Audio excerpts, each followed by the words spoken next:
Welcome to the Fullcaster Podcast, Episode 8. Our guest today is Travis Irving.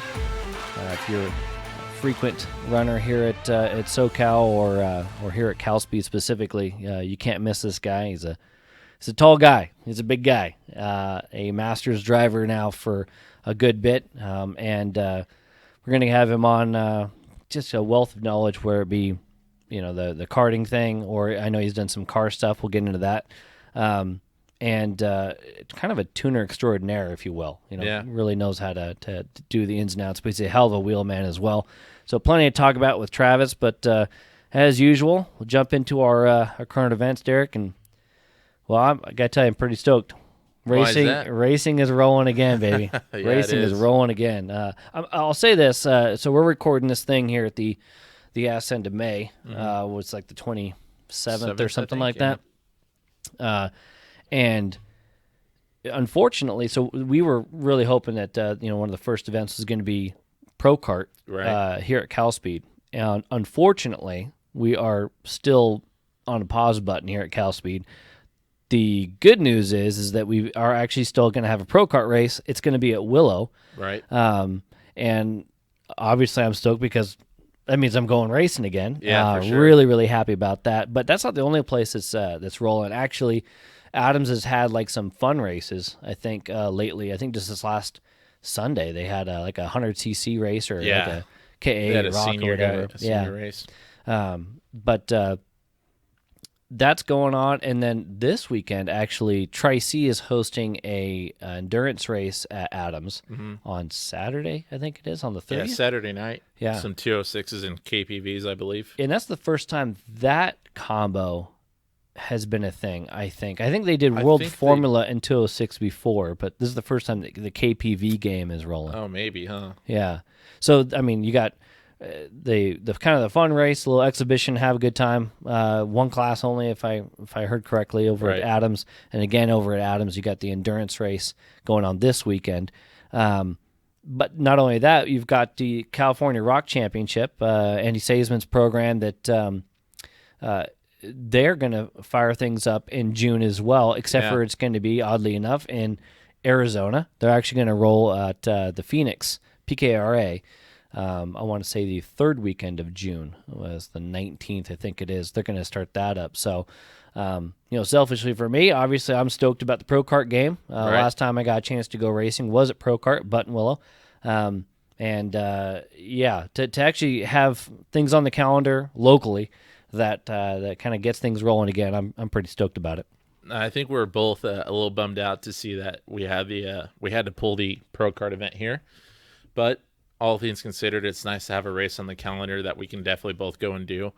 But yeah, I'm excited to go see you get back in the seat. I mean, the Pro Kart thing has been your gig for going on your second year now, I think. Yeah, this is the second year. So, I mean, we'll see if I do it. We're going to go out and test. Not this weekend, but next weekend. That's the idea anyway. Right. So you've never been there. I've never been there. What could go wrong? Well, this could be the first time that you've run at a track that's not Cal Speed, right? Actually, yeah. And a competition kart. You got to be stoked about that. I'm pretty excited. I'm at the point where I'm past nervous because I just want to drive. I don't really care anymore. Yeah. But it's going to be a good time for sure. Hanging out with the Formula Works guys, and you'll be hanging out with one Jim Barry.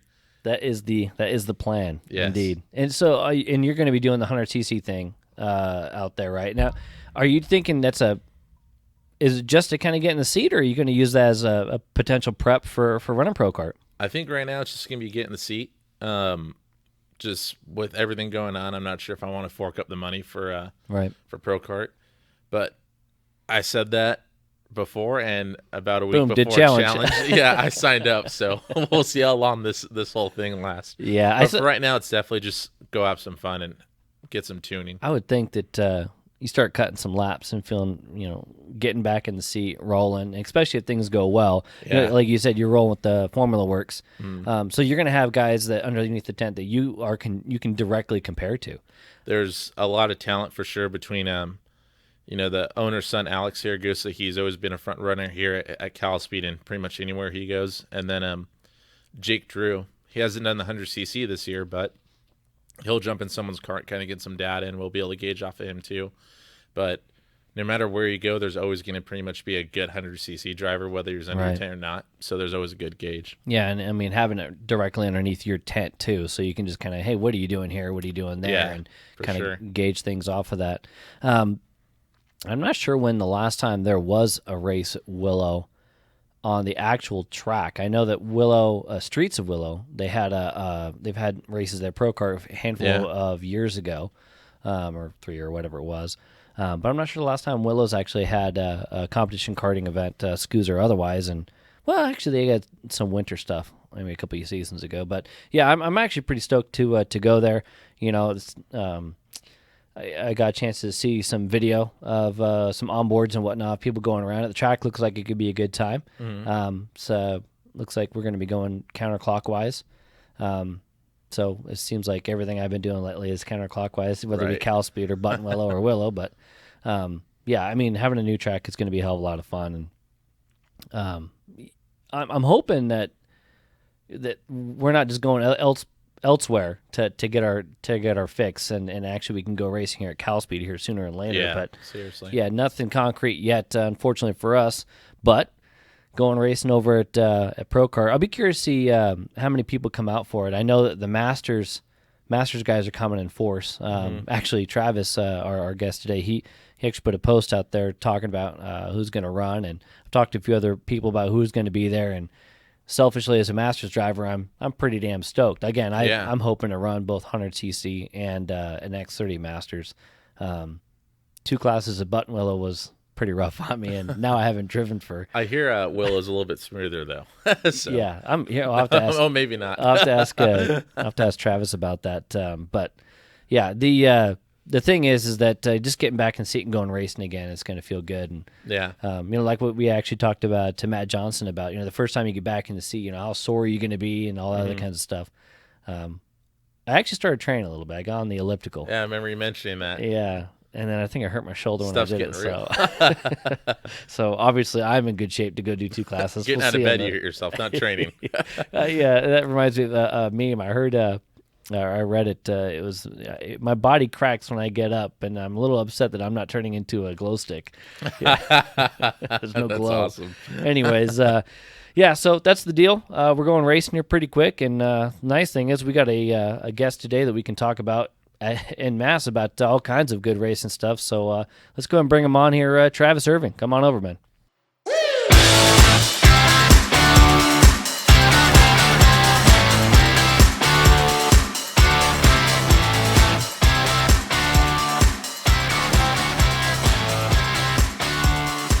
Travis Irving, what's up, buddy? Thanks for coming out, man. Thank you very much for having me out here. Hey, I gotta tell you, I don't know a whole hell of a lot about you, so I'm really looking forward to this thing. And I mean, I've known you in just being in the industry and having worn a few different hats and doing different things, and been all over the place. And then we give you the little questionnaire here, and you don't give me a whole hell of a lot more information. No. So I'm looking forward to having a convo with you here. And why don't we kick off with what do you? What do you do for a living, and or what's the TI Tune thing that I know you is that like the daily biz? No, the TI Tune thing is something that it's more of something that's pretty much near and dear to my heart. So I'm like most people in karting, I have a real job. I own a small business in the financial industry, and so when I get home, it's literally go to the shop and start working on karts.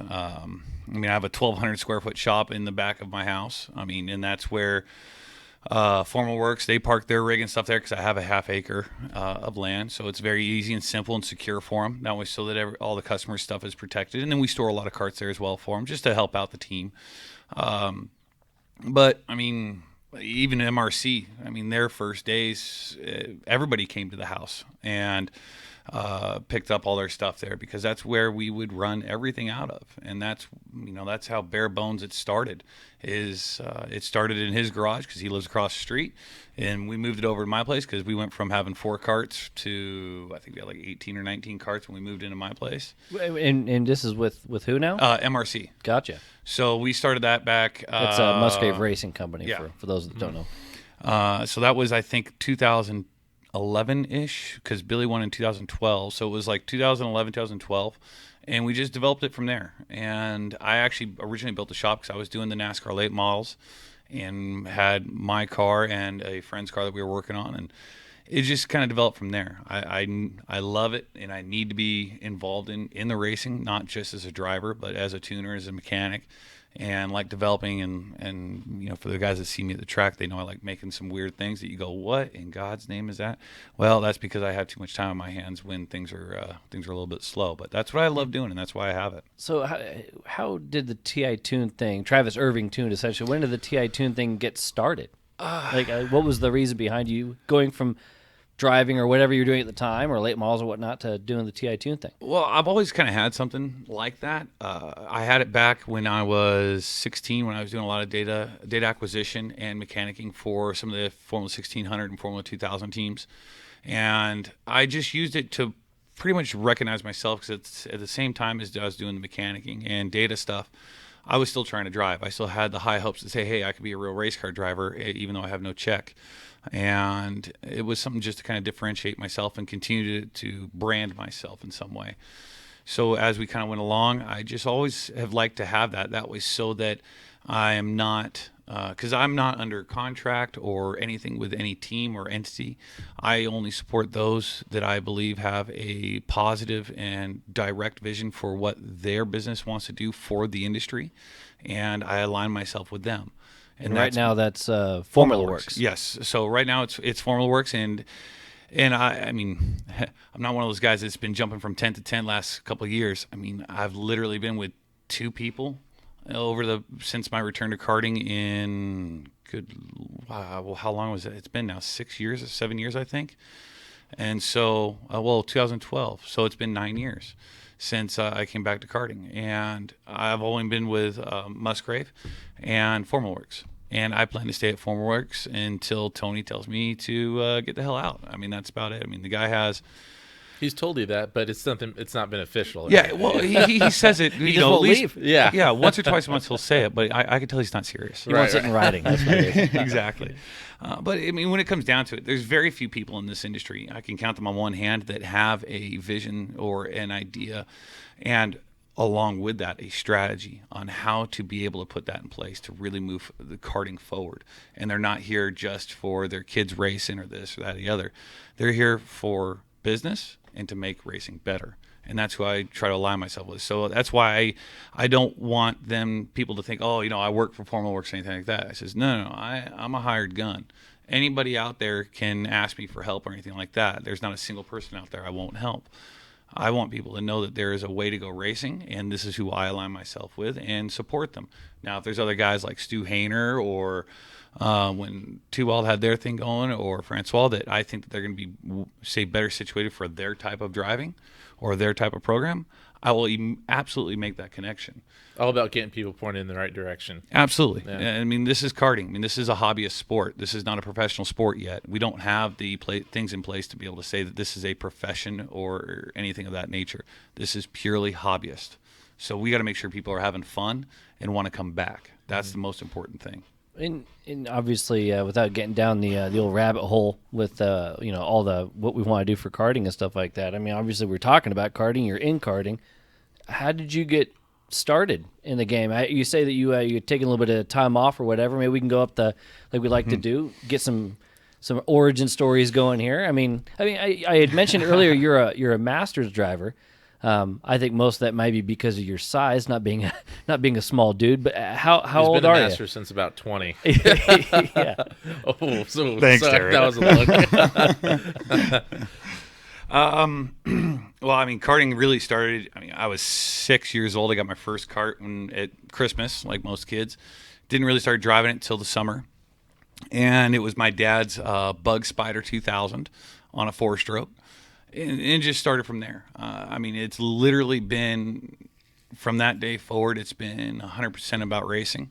I mean, I played baseball, I played golf, and, I was taking golf pretty seriously, was very good in college, and started to try to make it a profession, but then I realized that, racing is what I am. It's the reason pretty much of why I have a chance to be successful in life, but also move forward in life. So it's kind of developed from there. But when I was 16, I I started driving cars when I was 14. The 1600 and 2-liter cars did very well with Bobby Oracle.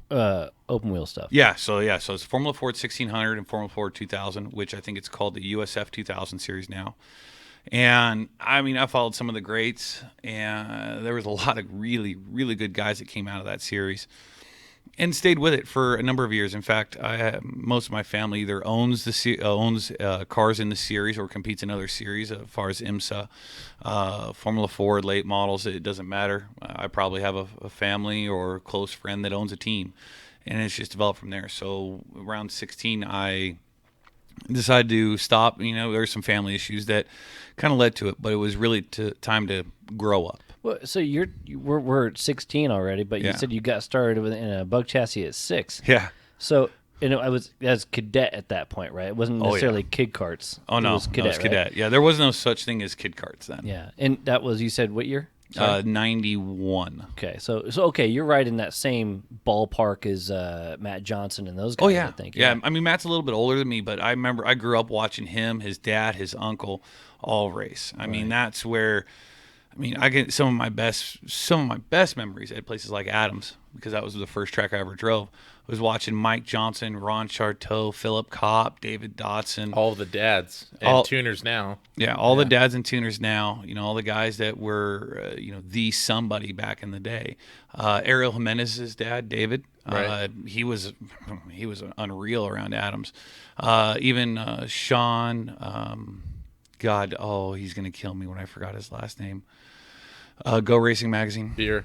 There you go, Sean. I always called him Burr, but Sean Burr, because actually my grandfather and his parents started up Go Racing Magazine. My grandfather was the photographer for him. Oh wow! And then he, like most things, he got things started, had fun with it, and then moved on to this, that, and the other. But I mean, that's where you saw a lot of the talent come through. I mean, and then the guys that were just ahead of me was the Matt Johnsons, Augie Vidovich, Patrick Long, Danica. Talking to Matt and Stephen Clark, because they both have their fair share of stories from Adams. Some of the names that both of them were mentioning were like the golden era, it seems like, of karting that led into. And the other thing was that both those guys said that the main place to race was Adams because they had the two clubs. Right. Yep. Yeah. They had the two clubs going. Tri-C SoCal. Yeah. So you get your start at Adams. What were you a badass right out of the gate? I mean, what was day one like? Day one was horrible, actually. It was 30 minutes of me crying, unstoppably crying. I can see that. I could definitely. Thank you. I can see he's fighting it back right now. Yeah, memories. 6 years old at 5'8". Just trying to make it out of the pits. It was misery, but it was the happiest misery I think I could ever experience. Now how did you? Okay, so you got into it. Was Dad already racing, Yeah. or like how? So my dad raced. My grandfather, my great grandfather, my grandmother all raced karts primarily. My grandmother and my grandfather primarily raced boats. My grandfather, Ed, he was one of the very first guys to put a shifter engine on a go-kart. Interesting. And it was a 250 two-stroke out at, I want to say, Riverside Speedway. It was on a drag. It was a drag track, and it was a factory 250cc Yamaha. I remember him telling me he took actually the radiator out of a car that had broken down at the house to put it on the front of it. And there's a picture floating around the house somewhere. But he was the innovator of a lot of that kind of stuff back in the day. All right, so you get started. Not so. I don't know, gallantly. No. I can't think of the word, but you're not stoked on it. You're crying and whatnot. Getting out on course. Once you got out there, and did it click? Did you, or were you someone who was more of like? Did you have to work at it to get good, or did it click right away? I don't know. I was really young. I honestly, I couldn't tell you. The one things I do know is that before I started racing, like say Region 7 IKF, where you go to the IKF Grand Nationals, which was actually a big deal back in the day, where it was an honor to have a yellow backed plate, because that means you were a 2-time national champion or greater. Region 7 produced about 80% of those guys. I mean, there was a few out of Region 11. And there was maybe one or two back east. But if you wanted to be somebody, you wanted to see where you stacked up, or if you had the goods, you race Region 7. and that's where it was. And so before that even took place, it was, at Tri-C in SoCal. And I say that my first big race was Cal State Championships. I think, because my dad still has it. Well, I don't know if he still has it, but I remember seeing it on the wall at his house. I think it was 94. So what was that, make me 8? 9 years old? So 9 years old was my first big race, Cal State Championships at Adams. And that's where I whooped up on DeFazio, Fleming, Grau, and I don't think Augie was in that. I think Augie just moved up that race. What were you driving back then? then? That was Junior Sportsman. So that was the Yamaha with the 3-hole can. Yeah. And then we also had the Comer K80s. Yeah. In '94, I was doing Junior 1 4-cycle up in Canby, Oregon. Okay. And junior Sportsman was the senior Sportsman, and Junior Sportsman were the biggest classes there were at the time. Yeah, 94. I think I was about to be born. So. Yeah. So, anyways, like we were saying, anyway.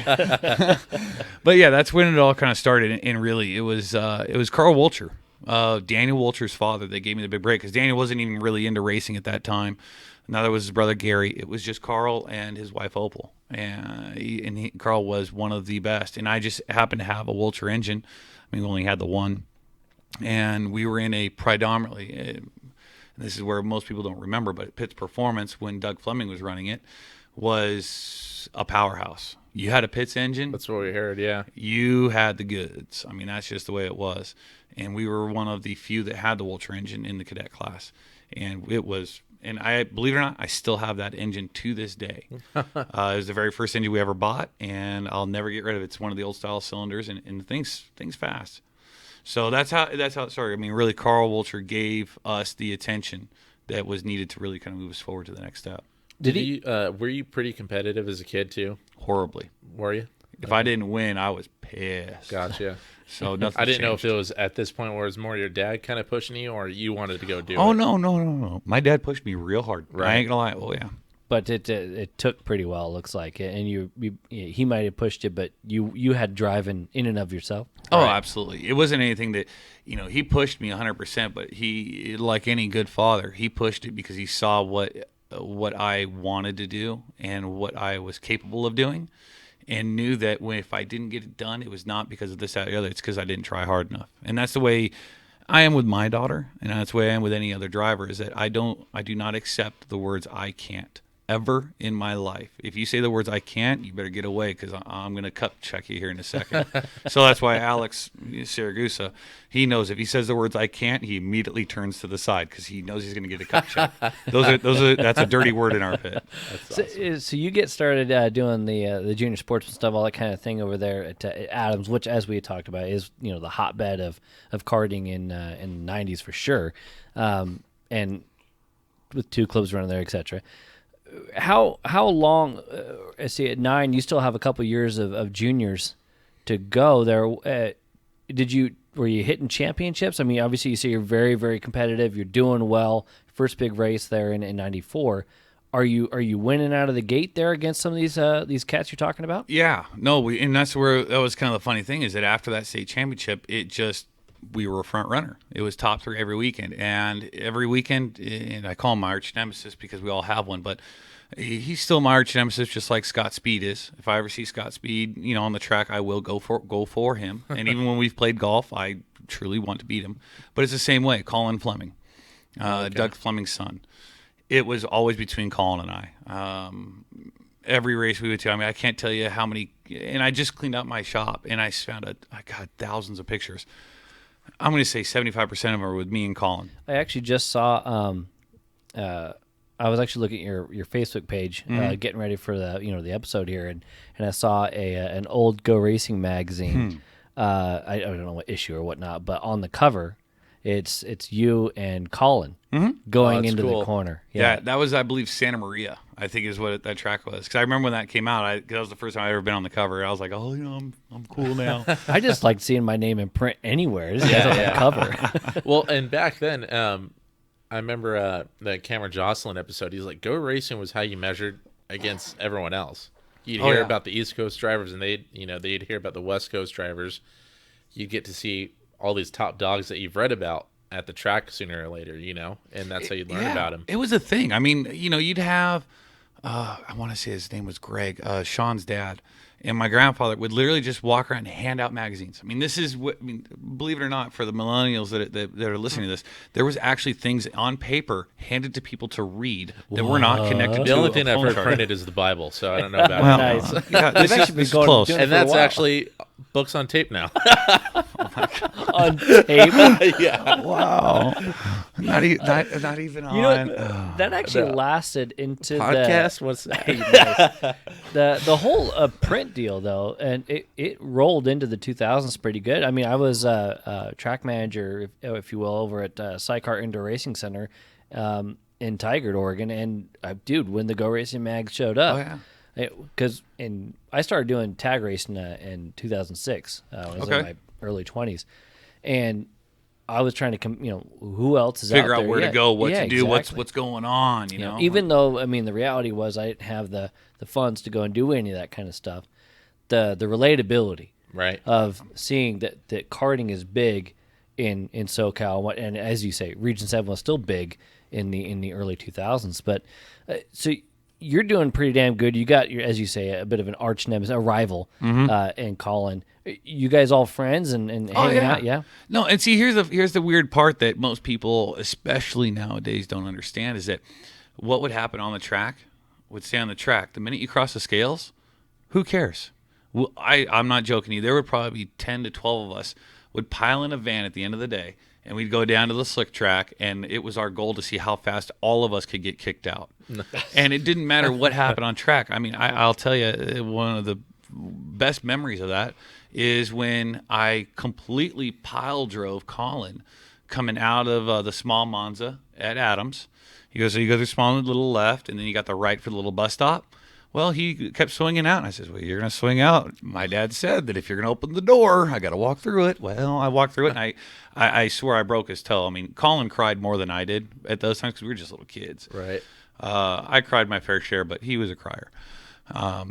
And he was bawling his eyes out about it. We need to make sure to tag Colin Fleming in this episode. Please do. And I cannot wait for him to step up. And, he's in fatherhood now, but guess what? We all are. So dust it off and come out here, bud. Nice. But that's where, I mean, an hour later, we're all heading to the slick track. Or we go stay at someone's house. I mean, that's just the way it was. Nowadays, it's a vendetta. And you end up seeing this, this junk on Facebook that just makes me sick. Yeah, actually, that reminds me of what Cameron said, Jocelyn, in his deal. Like, they go out racing, and like he talked about on one event where they got DQ'd, and it was a bad day for him, and he's throwing the football with his buds. Like, he was friends with all the guys that he's racing with, and throwing football and having a good time and screwing around. And you know what? Actually, I remember not too many years ago. And I don't peruse the paddock as much as I used to at like LAKC and whatnot, but I remember not too many years ago, there's a ass ton of friggin' kid karts and cadets and stuff like that, and all those kids are hanging out with each other and playing around and whatnot. It should be. And it seems actually like it still happens at that junior level. I don't know what happens when we start hitting puberty and getting our teens. It definitely starts to phase out in juniors from what I've seen. What people don't realize, and this is something that I've tried to instill among the kids that I deal with, the Jake Drews and the Alexes and those type of, even guys like Callum, and I still remind Billy of it constantly, is that the people that you meet now in this industry, you will know better than anybody else ever. I mean, I wasn't, go figure, I wasn't very popular in school. Surprise, surprise. But the friends that I made when I was 9, 10, 11, 12 years old, I still talk to this day. I mean, my dad still, I can't say still. I know a couple of years ago, he actually did have a conversation with Lewis Hamilton's dad because he was my teammate when I raced in Europe. And so was Robert Kubica. And my mom, I think, still gets Christmas cards from his parents. Oh, wow. And those are just the relationships you meet. And so you go through life, and then you start looking at the names, and this is where Facebook comes in handy because you get to see some of the people that you grew up with. You're like, holy crap, Danny Stockman, okay? Perfect example. The Stockman family. You want to talk redneck. Danny and his family were rednecks. Nicest bunch of people I've ever met because they raced with Corey Fancy and Brian. Oh, man, I forgot it. Brian Reed. And the guy's a NASCAR crew chief. Okay, Kyle Busch's. I think I think he is Kyle's this year. Yeah, he is back with KBM. But I mean, he's already winning races. But you don't realize the people when they grow up who they come to be. Right. And that's where a lot of the kids now, they forget that this is your school. You know how everybody talks about prom and the yearbook? Well, guess what, ladies and gentlemen? This is our yearbook.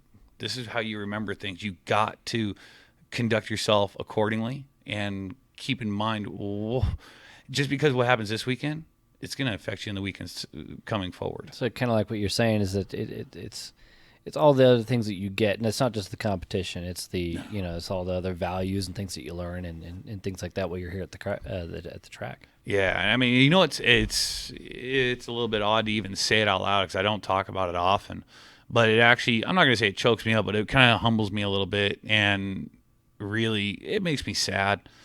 But so thankful for some of the things that I've had. You really think of the experiences and the people that I've been able to deal with. I wouldn't trade it for the friggin' world. I mean, I'll tell you right now, for some of the things that I had to go through when I was younger, I would not have survived. I would not be sitting here. I'd be someplace that I wish no one to be if it wasn't for the people in racing that were able to keep me on that straight and narrow. Because we're a family. At the end of the day, I don't care who you are. I don't care if you're Harrelson. I don't care if you're Willie. I don't care what you say or what you do. At the end of the day, we're family. If I get a phone call and you need help, I'm there. I don't give a flying crap. Mm-hmm. I mean, and that's why when I see deals like Tom's letter he put online, that was probably, I can't tell you, I smiled so hard after that because that's what stuff I love to see. The people that I know and grew up with and love, and you get to see the real side of them, right. Not their egotistical. Can I say prick? I already said it. So egotistical prick side that we all have, and I'm not calling a single person out. We all have it. I've seen it on Mike. I've seen it on Derek. That can't be it. No, you're just a jewel, Mike. But we all have it, and that's where it's. Once you put that aside, you realize that we're all human beings. We're all here to do the same thing. You keep that in mind. So, yeah, I'll have some words with you at the scales, but on the way back, you want me to grab you a beer? And that's the way it's supposed to work. Yeah, kind of. Going linking with that and going back to these early days, I mean, that's where you learn a lot of the stuff, right? I mean, like you're talking about, I know when I first started racing, and I said this in a previous episode, I think, was my dad always said, race how you want to be raced.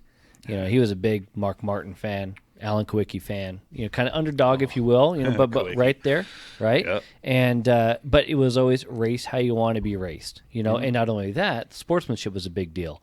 Right, you guys could have we just won. We're not gonna hoop and holler and whatnot. The scales in front of everybody else would just mm-hmm. beat who were right. My friends or whatever. We're gonna wait till we're back at the truck and be like, hell yeah. Conversely, if we have a bad day, we're not gonna be MFing anybody or any of that kind of stuff because that's racing. Sportsmanship came first.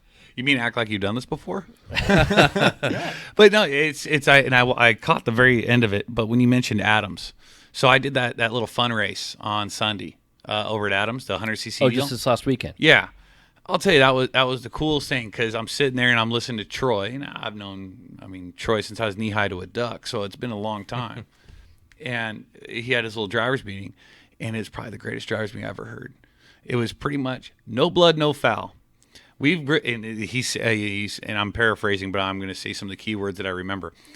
Racing has created a bunch of pansies that do nothing but complain. So here's the thing. If you block and you get punted, don't block next time. Done deal. That's it. You make more than one move, expect to get punted. That's it. And he actually talked to someone and says, you know what? You should have gotten punted. Yeah, one of the races because we were pitted right across from scales.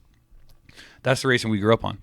We never saw the black flag. The only time we saw a black flag is if something fell off. Part of that is because there was no plastic attached to our go-karts in the beginning either. Well, God forbid we have repercussions for our actions. So if you run over the top of someone, you ended up on your head. Now you run over the top of someone, I got a drop-down penalty. Oh, shucks. Yeah, there is definitely a difference there. And to your point, I suppose that a lot of that culture starts back in the tent. Mm-hmm. And where you come from, and never the parents and stuff like that as well. But when you were racing and you were going from the juniors and the seniors and stuff like that, what was the driving force behind that? I mean, you had mentioned something about when you were right around in the mid-teens, kind of doing, like you said, the TI tune thing or whatever. Mm-hmm.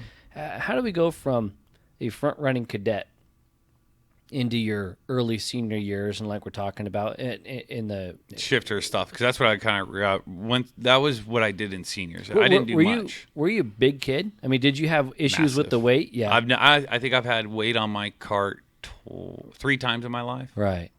so I mean, you're up front in the cadets thing. Yeah. You do the juniors. At what point, or what was kind of steering the class structure or the events you were doing with that weight deal?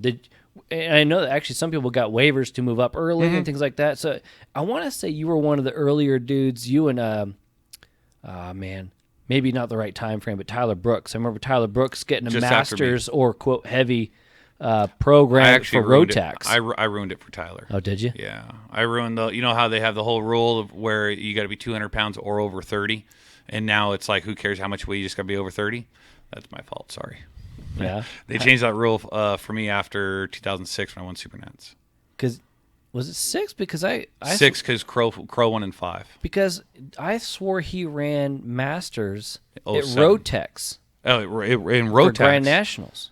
Well, maybe Rotex Grand Nats. I never did Rotex. Okay. So no, I was running guys in Rotex. I never raced it. You messed it up for everybody not in Rotex. Exactly. Yeah. So SCUSA changed their rules in 07 because I won in 06. Because at that time I weighed 220 pounds ish. Yeah. But I ran that Beeland because that was the second time I'd ever run lead. That Beeland. I mean, you want to talk about one of the best tag engines I've ever driven to this day? Really crazy. Dude, pull it out of the box, bolt it on the go-kart, and go have fun.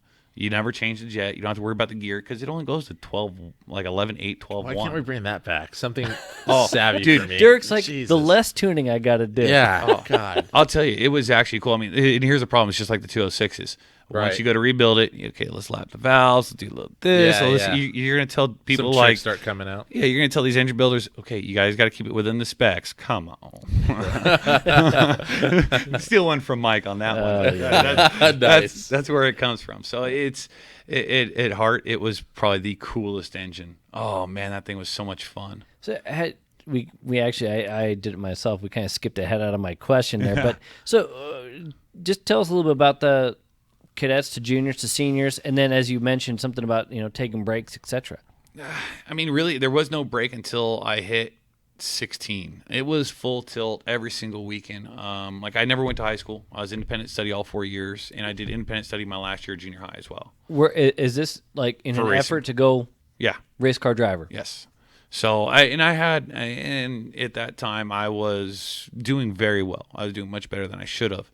I mean, my very first race in an F2000 car, I was 14 years old. My dad got me I shouldn't say this out loud, but anyway, my dad got me my first fake driver's license to be able to race. Well, everybody knew, but yet the fact that I was taller than pretty much everybody there, right, it wasn't a big deal. Were you still doing karts at that point, or it was spotty? Yeah, let's expand on that, bud. I mean, let's talk about your karting career pre-cars. Right, what's the shining achievement, if you don't mind? SCUSA SuperNats. Not SuperNats. Sorry, SCUSA World Championships at Oklahoma. That was the one year in 2000. I won every single race I entered except for one because I flipped at Phoenix. And this was passing senior? for the lead. Yeah. What were you running there? It was shifter. So at that time it was S2 because that was my first year coming out of. So okay. So in 99, I went and I showed up for 80 Junior at SuperNats at the old Las Vegas track, Sloan.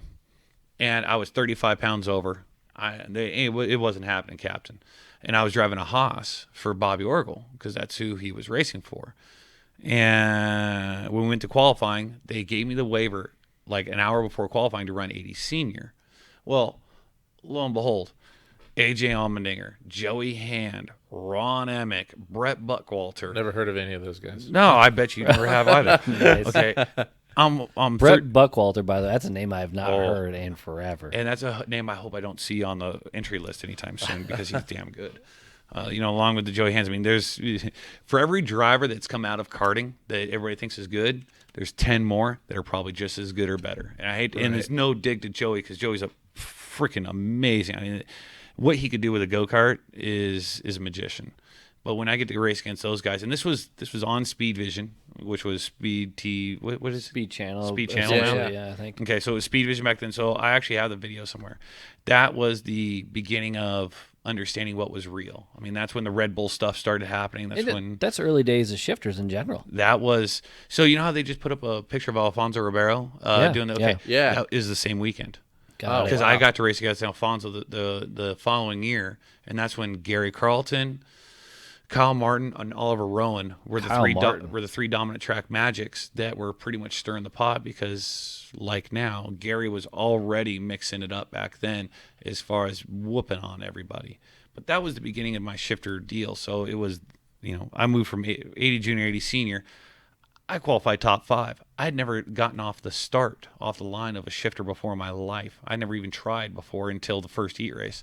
And I qualified 5th. I don't think I ever went into turn 1 higher than 20th, and ended up finishing 5th, running against these legends.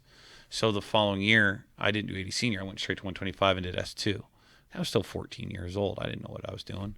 And it was by far the coolest thing, because, see, at that time, it was a lot more of sack up and get it done type of deal. So that they would have a dash for cash. Top 4 of S1 and the top qualifier of S2 would run 6 laps, and they would drop the last guy after the first lap. That's like Australian Pursuit. Well, same type of deal. Well, the S1 guys were on the YFA tire, which was the softest. S2 was on YFBs. So we were about half a second, 0.6 slower. And I was in every single one of those. So when I'm finishing top 3 of these guys, it was like, hey, I might not suck at this. I'm running against, Jason LaPointe, Phil Giebler. From my neck of the woods. LaPointe. So, the talent level of these guys. When I'm able to go toe-to-toe with these guys, it plays like Pat's Acres. Right. Because that was probably one of the, next to Oklahoma, was the greatest win I think I've ever had. I'll tell you, it pumps you up and really drove me and it still drives me to where I still look back at those memories and say, if I did it then, I can do it now. There's those drivers then are way better than what we are now. And then you promptly go to cars. Yes, then I promptly run away. Yeah. So, all right. So you go through, and so the big wins, the world championship, what have you, the SCUSA deal in shifters. Mm-hmm. Again, and as you say, we are going to be a race car driver. That is the plan, right? You are moving that direction via the karting deal, etc. Is that what you're doing? Yeah, that was the plan. What I wanted, I didn't want to be a race car driver. I wanted to be the test driver. I want to be the guy that develops everything, because that's where my mind is situated. That's what I love being a part of. That's what keeps me occupied. Even back then that you were talking about. Oh, yeah. Okay. And I was just starting to learn. I didn't know anything at that time, but I was just starting to learn valving of the Penske 3-ways. Starting to learn, difference between static and dynamic caster and camber. At how old? That time I was 14. Weird guy, this Travis Irving. Well, at that time I was already pretty proficient at the Pi system. So Pi system was the precursor to Micron. And Pi pretty much was the data acquisition system for all racing cars. If you knew how to operate Pi, you could make a lot of money in that industry, because no one could figure it out, especially trying to get it to work half the damn time. So was that kind of the early stages for data back then? Okay. Yeah. So gotcha. You had wires everywhere. You were, you're plugging things into the channel. It was box. the NASA studio. For one race mission car. Control over there. Yeah. I'll tell you, I still go back to my days of trying to wire speed sensors on those things, so that when I break a wire out here, I can do it in 2 seconds. Thank God, because the Micron system is so friggin' easy to work with, and so reliable that it makes those systems seem archaic. But that's what I developed on. So you went from this, karting against some badasses and being a badass yourself and learning and getting better. As you get into the car program, you're kind of moving from karts to cars. You say getting into the F2000 base is what they call it now. Is this a run for somebody else? Did your family? Did you guys get the car, or how did that whole thing go? It was kind of like a joint partnership. So Bobby Orgel, who is a massive legend in this industry because of the fact that he ran Jam Racing, he was, a top 3, top 5 guy in Formula A back in the NAKC series, running against the Jonathan Stroms, James Courtney's, Danilo Rossi, David Foray. I mean, he was mixing it up with those guys and beating them on a daily basis when they would run here in the States. So he went to cars. He ran for Lynx and DSTP. And like most racers that weren't able to write a big checkbook because Daddy wasn't rich, he had to find alternative means of being able to provide an income. So he started a race team for Primus Racing. He started a race team to make more money. Yeah. Well, yeah. Is that maybe the only time that's ever worked? one of 3 cases I know of, and that's the only 3 cases I know of. So he started Primus Racing, and it was actually Primus Racing West. So those of you that know the F4 series, Primus Racing, I think they do F4s now. I've lost track with all the different series, but they're the ones that were the distributors for the Formula 2000 cars, and they're still involved. I believe they're doing F4 now for Van Diemen. Maybe I think it's somebody else. I forget. But he was Primus Racing West, which developed into PR1 Motorsports. PR1 Motorsports now is the LMP. I think they're on LMP2s, so they got a very successful LMP program, as well as they do some F4 stuff for training on some of the new kids. So you get into that, as you said, like a partner deal. Now you have teammates or whatever. Yeah. So I had teammates at that time. I had Sean McIntosh. I think Bobby Wilson drove. I forget. I can't ever remember if he drove for us or the other guy that was in New York. But we had some teammates that were rolling through here and there. But it was really to where we had the desire and the means to be able to do so limitedly, on a very limited basis. Because at that time it was cheaper to go car racing than it was karts. Because it was the Honda stuff was open.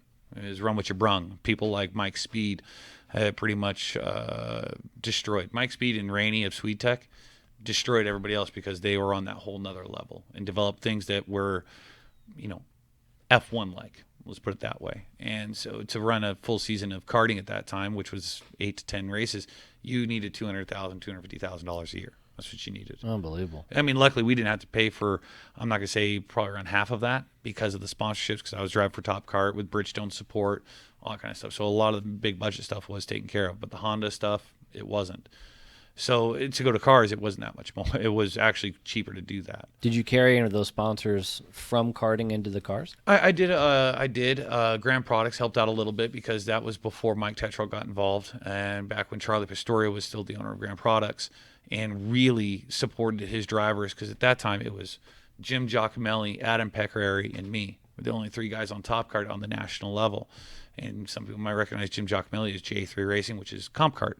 That's how far back this goes, is that my first Top Kart I ever drove full size was Jim Giacomelli's unpainted Formula 8 at North Carolina.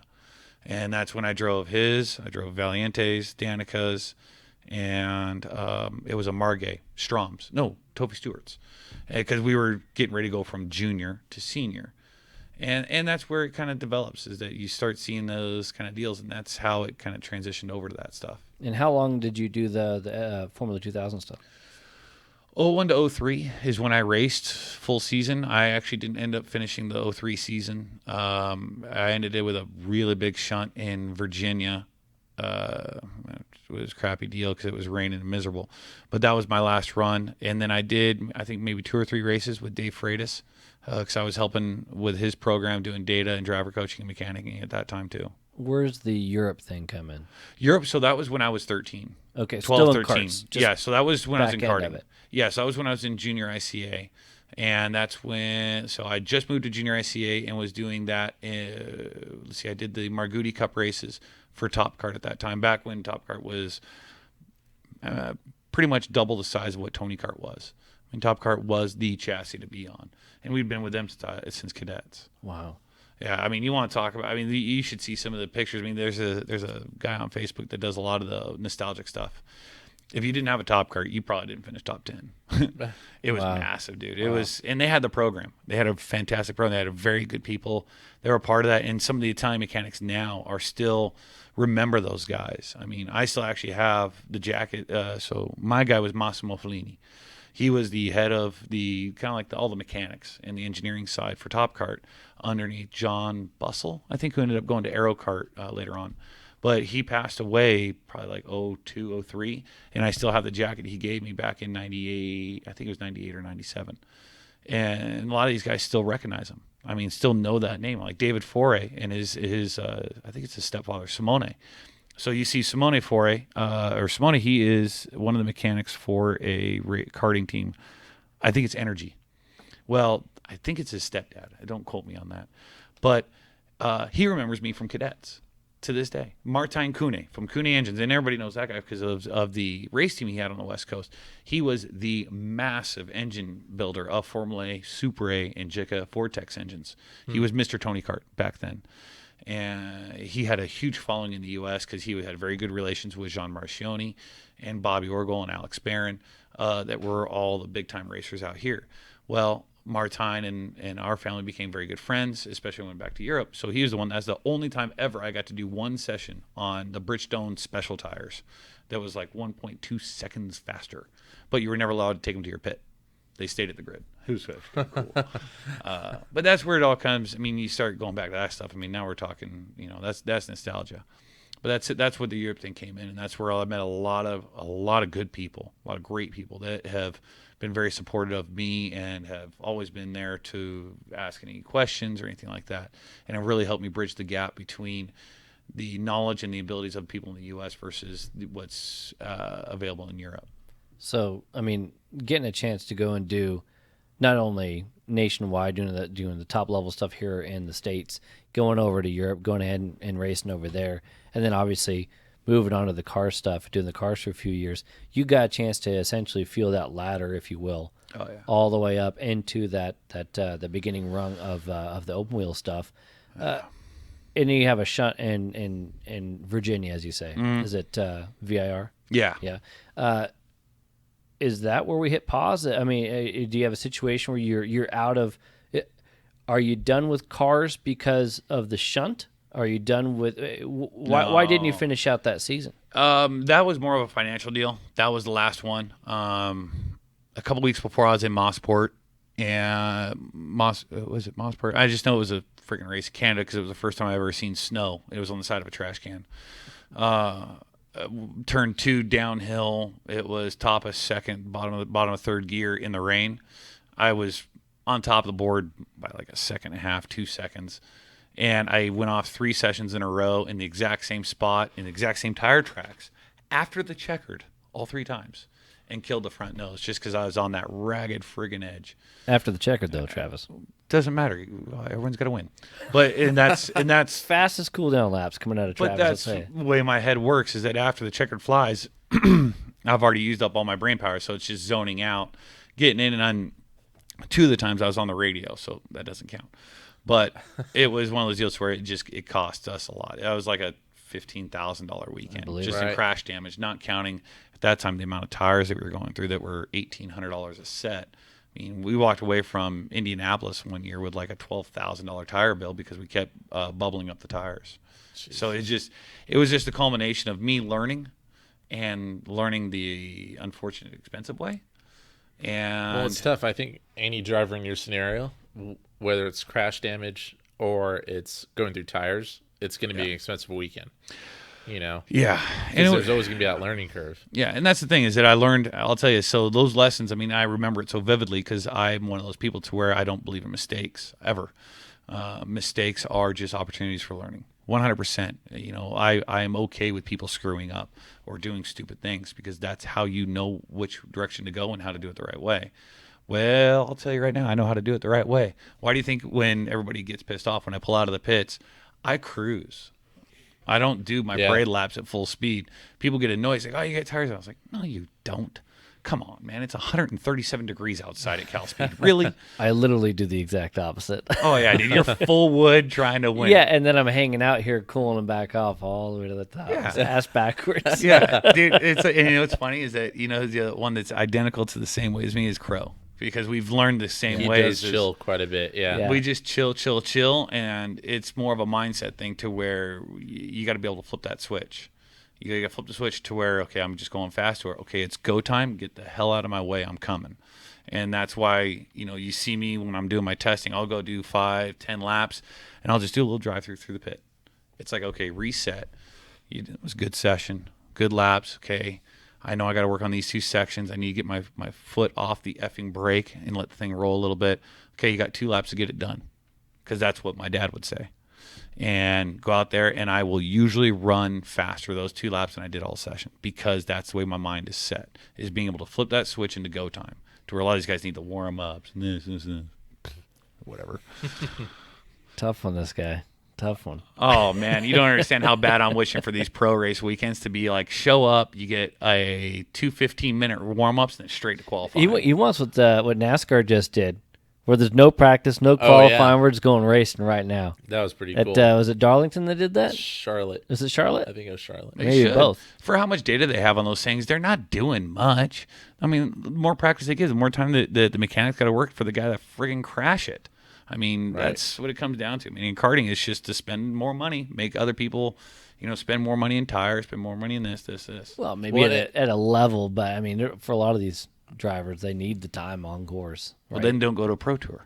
Well, okay, no, too fair. Yeah, fair. I'm not talking about LKC. LKC, you should be out here every single session, every single day. But you're going to go, you're going to charge me $1,000 for an entry fee. I don't want to be there for 3 friggin' days practicing. I've already done my testing at home. Okay, it's like what people don't understand is that for every 5 sessions we're on track, that's about an hour of time on the engine. By the time I get to qualifying, I have to have another engine. Right. So you've just increased my cost by double. Never mind tire bills or anything like that. Yeah, and it's like, okay, if you put on tires, you think I'm not going to? This is purely an ego contest at this point. No, actually, I actually don't. And it just, I know you don't because you're totally, a cheap ass. Yeah, it totally upsets Jim Barry. Too. Oh, yeah. Jim's like, what do you mean we're going out on used tires? I'm like, I don't want to buy new ones. No, Tony will do the same thing. He sees me digging through all the other tires that everybody took off. He says, hey, it's not last session yet. I'm not going to put on the one set of tires I just bought. That was me at Challenge. I'm like, dude, I'm on used ones all day, and I'm getting yelled at for having the wrong Bridgestone. I'm like, does it say YLR? I guess it's the right one. Yeah, I did the same thing at Button Willow. It's like, Dude, I'm going I old think stuff. it was you that got pissed off that I already went through the tire bin at Challenge. That was all I was relying on was Dude, people I trash see that people 12 were guys taking in off. the pits. I'm like, oh, look at all those practice tires. That's exactly what my thought. I'm like, Sean Bond goes through tires pretty quick. I'm probably going to get one off of him. Man. Even though it's a shifter. I just used my last set from the Challenge race that was, 4 months ago? I just used them at I Adams still the have other mine day. 2 wrapped, so we're good to go. Oh, smart man. And all my fuel. Oh, God. At both LAKC and Button Willow, I think I was using Vicente's Reds on my X30. Flipping them every lap. Nah, I wasn't. I'm not gonna do it. So, yeah, but yeah, I'm not gonna buy new tires. Yeah, you know what though? Again, as a master's driver or as somebody I've been doing a little bit longer, maybe it's a little more doable for me to not have to use the new stuff all the time. But I will say I learned that you need to do that at SuperNats. You need to have those new skins to run during the warm-ups and the practice and crap like that.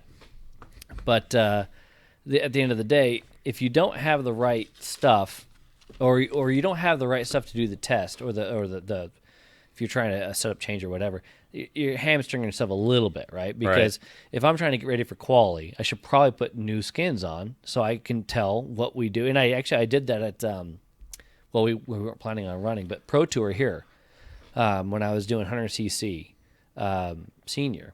I knew I was heavy. I knew I had no chance. And so what we were basically doing is testing, trying to get as good as we possibly could and find out, where we were at. So we threw new tires at it a couple of times and whatnot, but it was pure testing. Yeah.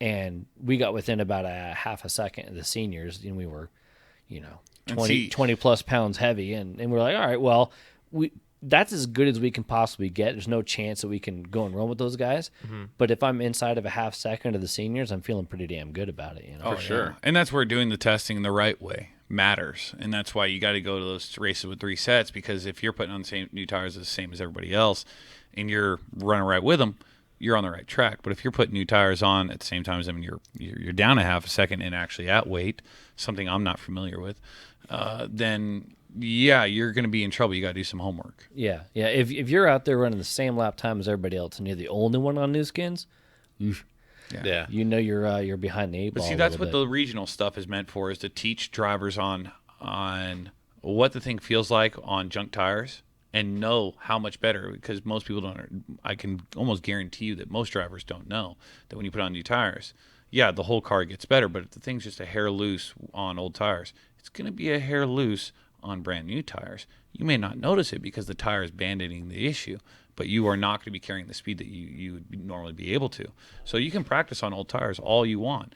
You don't try to get the thing to be fast. You get to try to have the thing to have a consistent balance between front and rear, so that when you put on new tires, the grip level goes up evenly. Yeah. And you know that, 100%. okay, so that right rear is a little bit more worn down. Like at this place, when you're running clockwise, the left rear gets a little bit more worn than the right.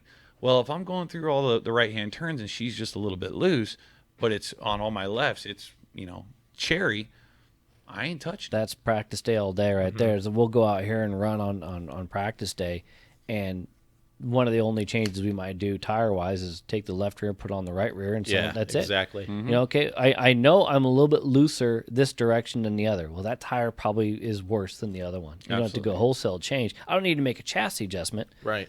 My tire. You is know the what problem. the problem is. Yeah. Well, that's something that I'm very adamant about talking to people, and Derek and I have had the conversation before. It's not people always talk in terms of grip. I mean, this is kind of like a little secret that I don't publicize because it's something that's unique to me, and coincidentally, very few others that the ones that do think of this way are very good at it. Perfect example, Gary Carlton, because I've had the great pleasure of being able to work with him in the past month or so, is you never talk in terms of grip. There is no such thing. It's the go-kart. The grip is determined by how the go-kart moves. That is simple as that.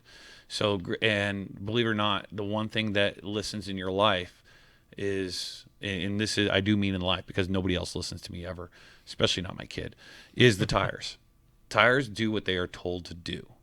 That is the one consistent thing in racing. That totally reminds me of John Crow, and he would talk about the tires as big brother, little brother. Oh, yeah. Right? That's right. Yeah, with the rear tires being bigger, obviously. Yeah, and now you understand why John and I were. I mean, John, and Billy all think the same way because I trained Billy.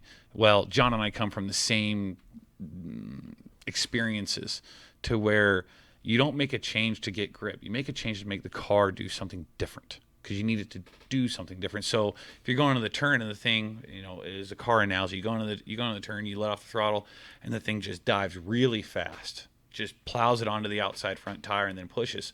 Well, it doesn't grip. Well, no joke, because it's going at 50,000 miles a second onto the right front tire. You think a tire is going to take that? Well, especially if you're going to run some Hoosier 970 that has no sidewall to it on a treaded tire. So we got to ease her down in there a little bit softer, a little bit slower. Maybe put, a couple clicks of compression on the high speed for it, throw in a little bit of rebound left rear, maybe even soften left front spring and let it just settle down into it nicely. All the karting guys are going, huh? Exactly. There's no Gotta get suspension. these springs. Okay. Where are these dampers at? All right. So, but this is the reason why I speak like that is because it's just there's way more moving parts and it's very much more easy to understand. So let's bring that back and relate it to karting. You go into what's a really good turn here? Top of the hill. What do you guys call this Turn stupid 4? turn? No, the top of the hill. Is it like Kernikova or whatever? the hell? Well, yeah, it used to be called whatever the crap. just call it turn I always 4. call it turn 4. It doesn't matter what direction we're Yeah, going. we've had this discussion because I could just call it top of the hill because that's Or mechanics turn or whatever. mechanics turn. Yeah. Okay, so if you're going counterclockwise and you go in there and you just barrel the thing into the turn, right? And you're in a tag, and you get it in there and you just turn it, and the minute you breathe on the steering wheel, it gets loose. Okay, my first question is going to be: are you on the brakes? Yes. Is it the second you get on the brakes, or is it as you start to initiate into your turn? And that's where you got to start from the beginning. And this is something that Gary Carlton is very adamant about, is speaking about what happens first because it determines the rest of the turn. And this is exactly how, because I've worked with Derek enough to where I've asked those questions. What's the worst turn and the best turn? Okay, that already told me something. All right, now on the worst turn, what happens first? What's that 0 to 2 number? So then 0 to 2. 0 to 2 degrees of the steering wheel. Because that is one single thing on the go-kart. Yeah. And that's where you start relating it. So you start backing up into the turn. So if you're going in there and you're starting to break the car and it immediately snaps over loose, you're doing one of two things. Either snapping on the brake and snapping it loose, or you have way too much weight movement going forward. So we need to calm the thing down. Do we need a little bit stiffer bar? Do we need to take some camber out of it? Do we need to widen the thing out to make it not so lively and dynamic in the front? It depends on where you're at with the steering wheel and your footwork. And people don't realize that is what will determine it. So when somebody says, oh, man, I just hooked, this thing's so grippy, I'm like, well, that's cool. You obviously don't know what in the hell you're talking about. There's no such thing. Yeah, well, and I can't really say that I don't do the grip conversation, because I'll come off the track and I always go, yep, it'd be great. I just need more rear grip. Rear grip. You're That's a all I sport need. car guy. That's what you're used to doing. No, that's not a dig. You're used to dealing with sport car guys. So you got to make it very easy okay, for them. all right. Well, this is where I would say, no, you're wrong. Well, sport car, I consider it LO206. Well, fair. Same Still thing, right? wrong. And the thing is, by wrong, I mean, no, actually, the grip conversation doesn't happen at all with the sport carts, because it's nothing you can even talk about. It's nothing you can change. And because you can't change anything, we're not talking about setup changes or like that. What you are talking about, and this does go hand in hand with what you're saying and what I agree with 100%, is, like I always tell our guys, the cart's not going to do anything until you tell it to. Right. So it's sliding. Okay, is it sliding on the entry, the middle, or the exit? So I can figure out what you are doing to the go-kart to make it do that, because it ain't doing it by itself. And as soon as you break up the corner for that, and you would see me in here, and I learned it from you, drawing out a hairpin and breaking up into halves or even thirds. They're like, oh wow, now I can really think about what I'm doing. Yeah. But going back to what you had said about grip, I actually ask for more grip in general. Like, I could go just that little bit faster if I could have more rear grip. And the thing is that everything that you do has a counter to it. Mm-hmm. So if I change this, that's going to change. Yeah. The car's the same thing, right? I haven't done proper cars, but in iRacing, when you do the setup change, because they're built off of the real car, you change the right rear, it's going to change something else. There's always a cause and effect, and then this what's the other word I'm looking for? Talk about a chain reaction. Chain reaction. Thank you. Exactly. It's kind of the same thing with the carts, where it's, I need more grip. Okay, well, do you have too much front, or not enough rear, or are you the problem? Right? Am I going in there and hitting the wheel too damn hard, and that's why the ass end's getting loose? Am I going to the corner too fast? Yeah, and see, that's why there's a certain set of questions that I always ask, no matter what driver it is. And this is something that Tony is. He's even started to ask some of the questions, because if you ask the exact same question the exact same way every single time to every single driver in every single instance, you start to see commonalities. Because, and I know you're more than aware, 99.9% of the time, most of the problems with the go-kart are driver induced. Almost always. That's the first thing to look at, and that's something I was literally beating in my head, and it actually affects me in business now, to where I always lack doubting other things. I always doubt myself first, because I'm the greatest variable. Yeah, right. I mean, at the end of the day, it's also something you can control right now. Mm-hmm. If I'm on course and I'm going back to the sport kart things, you are given the go-kart, you can't do anything about it but drive it. So it has blank amount of grip, if you will, built into it. Mm-hmm. And that's it. That's all you got. So it's up to you to use it as much as possible without going over. Mm-hmm. And it's kind of the same token on the competition karting side of things. If I need more grip, you might be able to dial that in. You might just have to back it off a tick and go, that's as fast as you can go into that corner. Yeah. And that's just the way it is. Yeah. Well, your sport car reference actually, in reality, proves the theory even probably the best out of any type of racing scenario, because there is no such thing as grip, because grip cannot be changed in any way. So if I say, Mike, dude, this thing's loose as hell, hook it up in the back. And you say, well, that doesn't mean anything to me, because there's no such thing. So you have to ask the exact same set of questions. Well, it might not be a chassis change. It's a driver change. So I got to, step the thing out a little bit more in the entry, back it up, maybe slow down my footwork, maybe slow down my deceleration rate, and pick up my acceleration rate, so that I can get the weight loaded onto the back outside tire a little bit faster, or maybe change how quick my steering rate is getting into the turn, things of that nature, because grip is static. It is what it is. Yeah. And the tires in our racing is the exact same. And that's a good point. You're not really changing. Yeah. Okay. Now going down through that whole thing, I agree. Grip is what you bolt onto the thing. You have the amount of grip that you have in the tire from the time it comes off the shelf to those first couple of laps, and then it consistently will go lower from there, right? Because of how much grip is built into it. But the reality is the change that you make to the kart does not increase or decrease the amount of grip in the tire. No. It changes how the chassis works with said amount of grip. You know what? And this is not a sexual comment in any way. Google G-Circle. Very first thing that Bobby Orgel ever taught me. Actually, no. I cancel that. Very first thing Jean Marchioni of JM Racing ever taught me was what's called a G-Circle. If you don't know it, okay, guess what? You now get to use Facebook. Google it. Because the G-Circle is probably one of the most useful things of information to where you will not understand a single thing about racing or engineering or just physics in itself until you understand the G-Circle principle. Is that once you understand that, you can then have that foundation, that building block of saying, okay, I know my confines. I know my restrictions. I have to work with inside that. Yeah, I might be able to toe that line pretty heavy, but if I step out of it, I'm going to get bit. Well, like when I was racing in Canada, I got bit 3 times after the checkered because I stepped outside of this G-Circle. I will never effing forget how much smaller that G-Circle gets in the rain. And if you don't understand what I'm talking about, Google it, and then you will. Here at the Fullcaster Podcast, you can learn all kinds of things. Also didn't see about that anatomy. coming. All right, Travis, to get back to, we talked about kind of moving on up and whatnot, and where we kind of left off was that shunt or that incident you had in 2016. And just because I'm paying attention, that also kind of aligns with what you had said about the TI Tune gig happened in 16, and putting it all together, you said you took a break. Is all this stuff kind of happening at the same time? VIR, the shunt, hey, this is starting to get a little bloody expensive in the car gig. You're right around 16 years of age.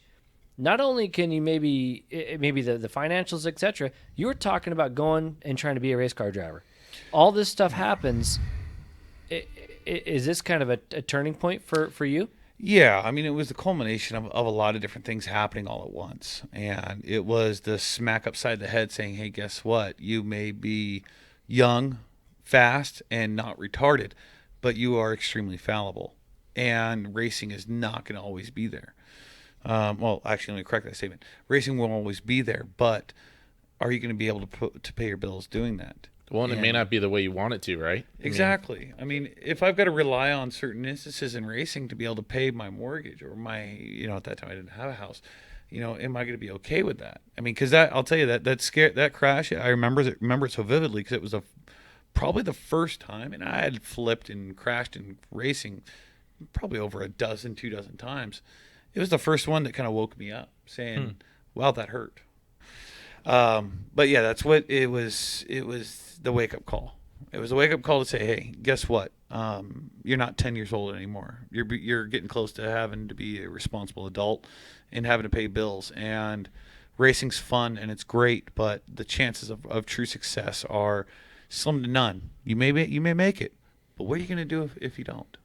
Maybe Derek, you were going to say the same thing I was. I mean, we've had the conversation with previous guests, and I've put it out there myself. There comes a point where you go, I'm not going to be a race car driver. I need to figure out how to make some money. Now, I did that in my late 20s. I've talked to other guys who maybe figured it out a little bit earlier, but nobody at 16 to be fair, nobody I've talked to right now was running F2000s and at 14 that or early, so, yeah. and actually on that proper race car real ladder. level. Yeah. So no, I haven't talked to anybody like that, but to have that kind of thought process at 16, were you working at all? Or yeah. I mean, so you had already had, I guess where I'm going with this is a respect for money, right? Because I think we can all agree that we've seen some kids that, you're able to rock and roll, and part of the reason why I don't want to run senior is going against some of these kids that just don't give a shit. Yeah. And to be fair, you can see that in Masters too. But are you telling me right now that at 16 you have that wherewithal, that thought process that I'm not a race car driver now, and maybe this isn't such a good idea? Yes and no. It comes with influences. And the influences that I was around when I was, just a little kid is that I was forced to grow up very quickly. And by the time I was 14, 15 years old, I was more accustomed to being around 28 to 40-year-olds than I was people my own age. I mean, it's like I mentioned earlier, is that I never actually attended high school the way that everybody else would. I was living in Fresno and driving back once a week to Chino Hills to go take my tests because I was independent study and to play golf. So you never have that. No. You're not going to Friday night football games and all the other kinds of No, crap. I the closest I got to a Friday night football game was watching it on TV. I mean, maybe that's why I like some little teeny bopper movies more than I should. Don't do that. Well, it is what it is. So you're not doing the high school thing. No. You're traveling, doing, as you say, growing up a little bit. Oh, yeah. But at 16, there's still, and again, you just got done running. You see, you started doing it at 14. Yeah. So you've got a couple years under your belt at a very high level. You've been to Europe. You'd do some big time karting. Is that making you hit the pause button? I mean, what happens right now? What really made me hit the pause button was there were some family issues that took place at the same time, but it was the more of the understanding of where am I going and what am I doing. And this is why I'm so adamant of how I align myself with certain people in this industry, is because if it wasn't for Bobby Orgel and his wife Lisa, which coincidentally ended up to be my godparents because of this, I would have never survived young racing life. I'd be off doing something God knows what, in jail or probably dead at this point, because they're the ones that instill these facts onto you. And it was the wake-up call of, okay, hey, racing's great. I love racing. I don't suck at it. But there's more. There's more things that you got to think about. And it's not just about going out there and winning races, being good on data, being good on feedback, being good on setups. It's understanding that racing is just a part of your life. And you've got to be able to substantiate to be able to sustain yourself outside of racing, because there will come a time when you can no longer race. There will be. What are you going to do? But you took that and at 16, yes, and stayed in racing. Yes, because at the same time, I guess you can kind of say it's like paying homage. I would not. I don't even know if I said that right. Homage, whatever the hell is it. I would not understand those principles if it was not for racing. I would not be given the certain skill sets and the abilities that I have that, honestly, if it wasn't for racing, I right now would probably be in a job that I wasn't happy with, probably making a whole hell of a lot more money than I make now, but at least I wouldn't be as happy and have a great as a future if it wasn't for racing. Preaching to the choir on that one. Yeah. I mean, and that's the thing is that, racing may be, what do they call it when it's the way I know how to say it is not proper, but it's very fickle, and it's an interesting mistress, to say it in the best way possible. So you learn by fire, and when you see people give me crap about, Tony always gives me crap about JICA days. Well, guess what? I'm gonna go back to my JICA days, because that's the day of the hard knock. There was no bumpers. There was no drop downs. There was no, oh, be safe. No, that was you trial by fire. And that's the way that has allowed me to live my life and be the guy that can fix anything and come out of any situation. I may be a little stinky, but I'm on the other side of it. And that's why I stayed with racing, is because I knew that I knew a lot, and there wasn't, I knew more than most, but not nearly as much as some. Well, I wanted to be a part of that very small demographic of some. Yeah, you want to be a part of some, but you're 16, and you're like, all right, I got to do something to make some money. Mm-hmm. And this is coming up off that car crash and all sorts of kind of stuff. When you go from the car, and again, you had mentioned something about TI tuned right around the same time. When did you finish? Did you finish school About 16? Did you finish school 18? Because where I'm going with this entire thing, Bud, is that you're a teenager and you're having these profound thoughts of older than you are, if you will. And how does that carry into adulthood? And also, when do you get back into the game? Okay, so, and just to clarify, the crash wasn't like it was a massive crash. It was the crash that smacked me upside the head, said, wake up. It was the culmination of all this other shit that had already happened to you. Yeah, it was like, hey, guess what? The veil's off my eyes now. Holy crap. It was pretty much within that next year that I kind of got back into the karting. It's like, if I'm going to do this, I got to start over. I've got great connections in karting. So you actually didn't spend a whole. You may have taken a break from the car stuff. Like a week. You kind of got nice. And you kind of got back into the karting gig. Yeah, so I went back into the karting and the cars, and I got reaffiliated with the karting and more into it because I wanted to help bridge that gap between the karts and the cars because most people didn't know where to go. There wasn't Facebook at that time in the way that it was now. So you had to know a guy. Just like how karting is now, even worse than it has ever been, as far as if you want to go get into racing, you got to know a guy. You know, you got to be part of that group. That's actually what Matt was saying when he was moving up. Was there was no clear path. No, you know, the information wasn't out there a bunch like it is now. No, like you had mentioned, the recipe wasn't known. Yeah, there is no recipe. There's no Martha Stewart's cookbook on racing anymore. There was, and it was called Pitts Performance, Empire Karts, places like that. But those are long gone. You know, thank you to the current situation of which a lot of these teams have been put into. But this is where I had to figure it out. And so I was like, okay, well, I've got connections. I know the right people. You know, at that time, I had my godparents that owned an F2000 team. One of my best friends owned another F2000 team.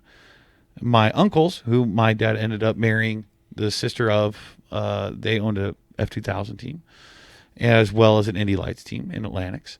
So I'm like, okay, you know, and then you got Stu Hayner at Trans Am, who, you know, his kid's first go-kart was mine when I was a cadet.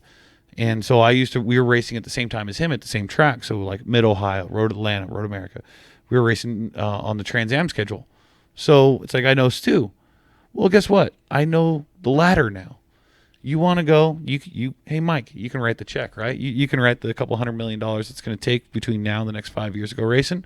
I got just the team to be able to give you the best opportunity to be able to do that. As long as your check's clear, you'll make it in racing.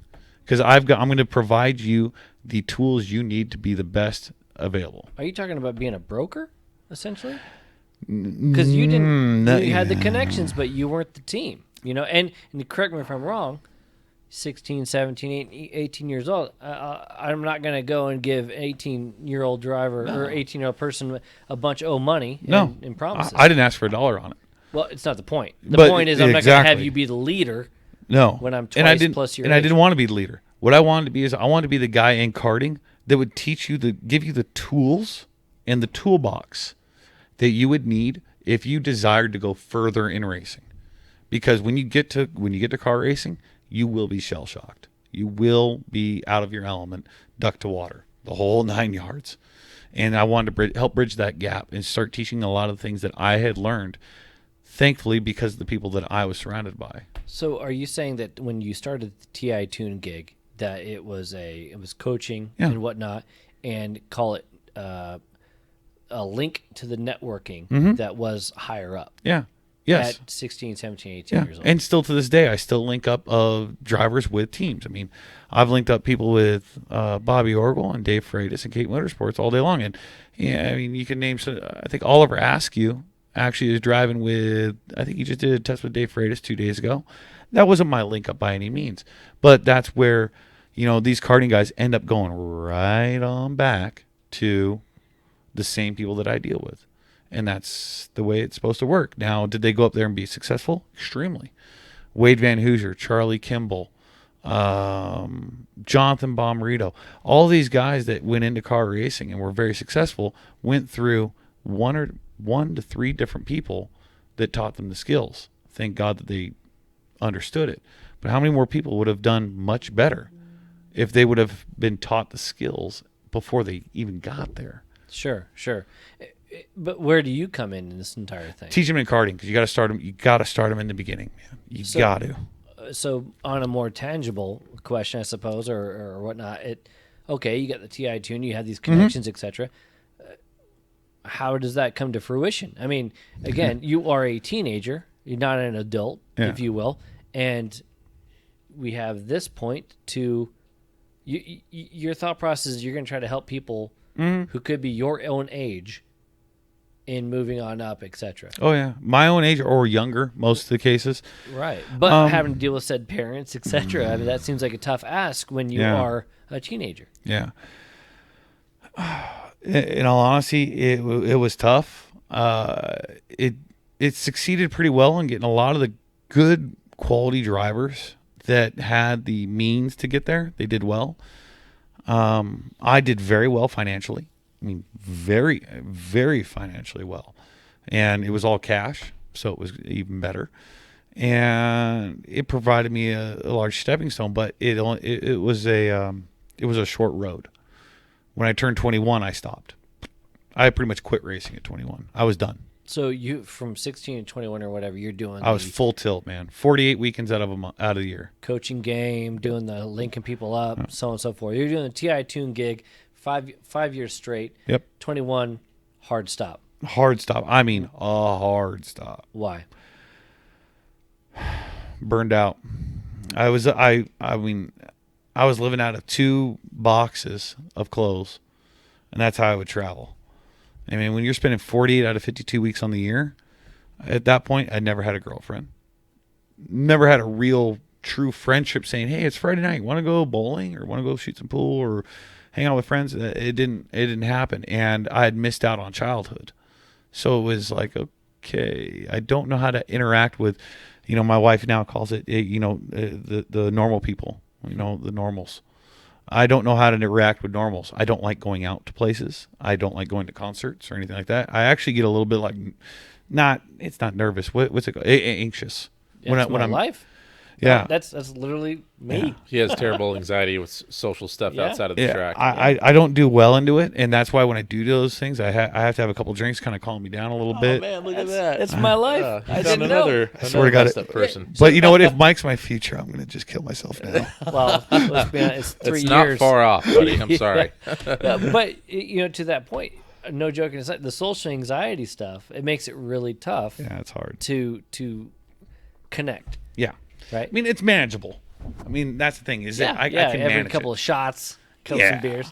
But no, all right. So you're 21 and hard stop. You burn out. Mm-hmm.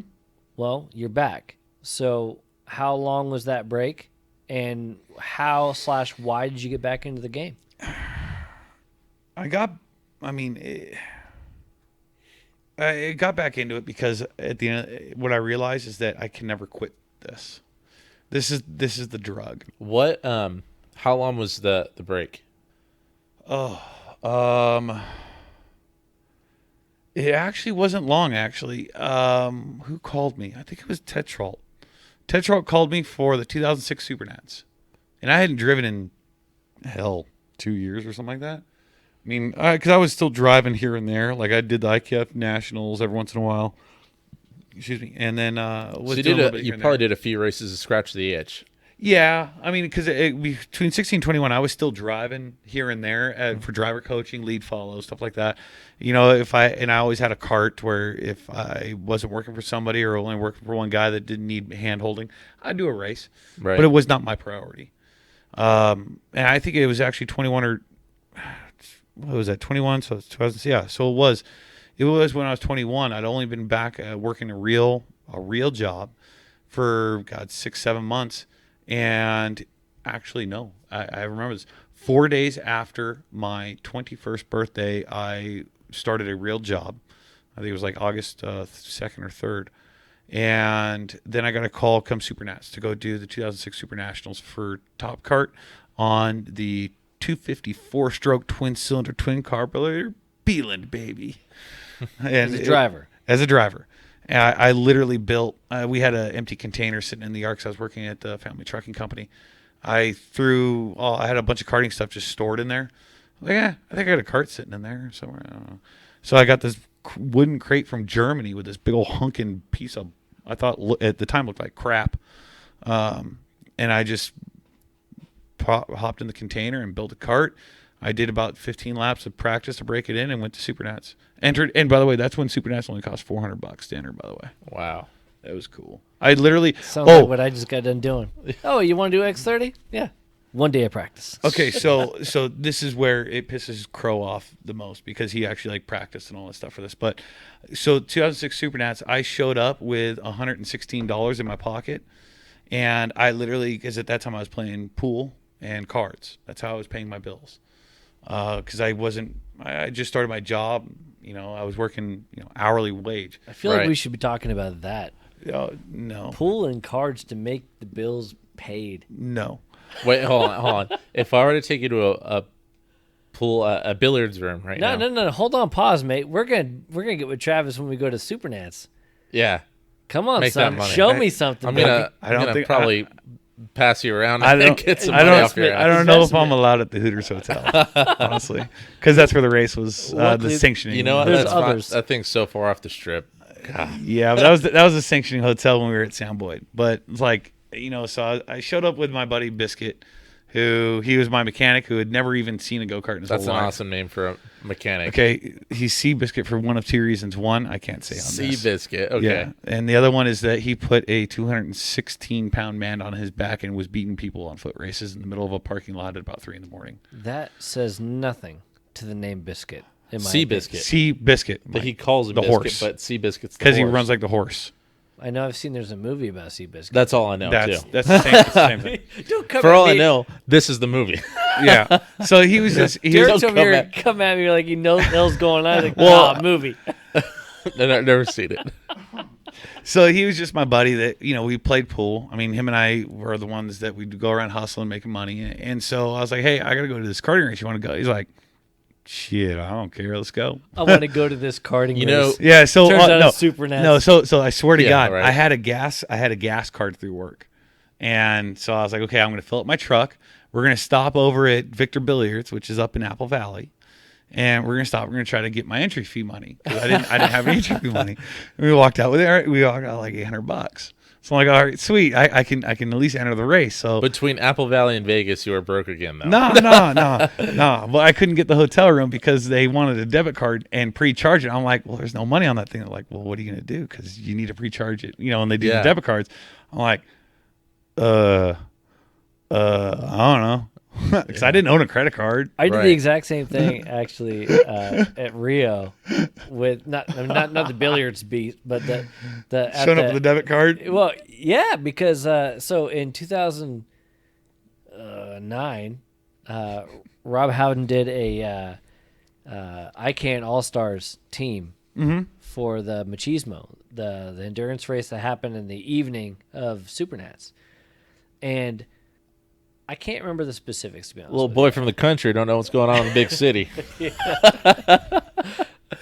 Oh, yeah. I mean, yeah. Talk You can relate to Lloyd Mack now. I was a poor boy from the countryside. Nah. Let me tell you something. Back in the day with my boy George.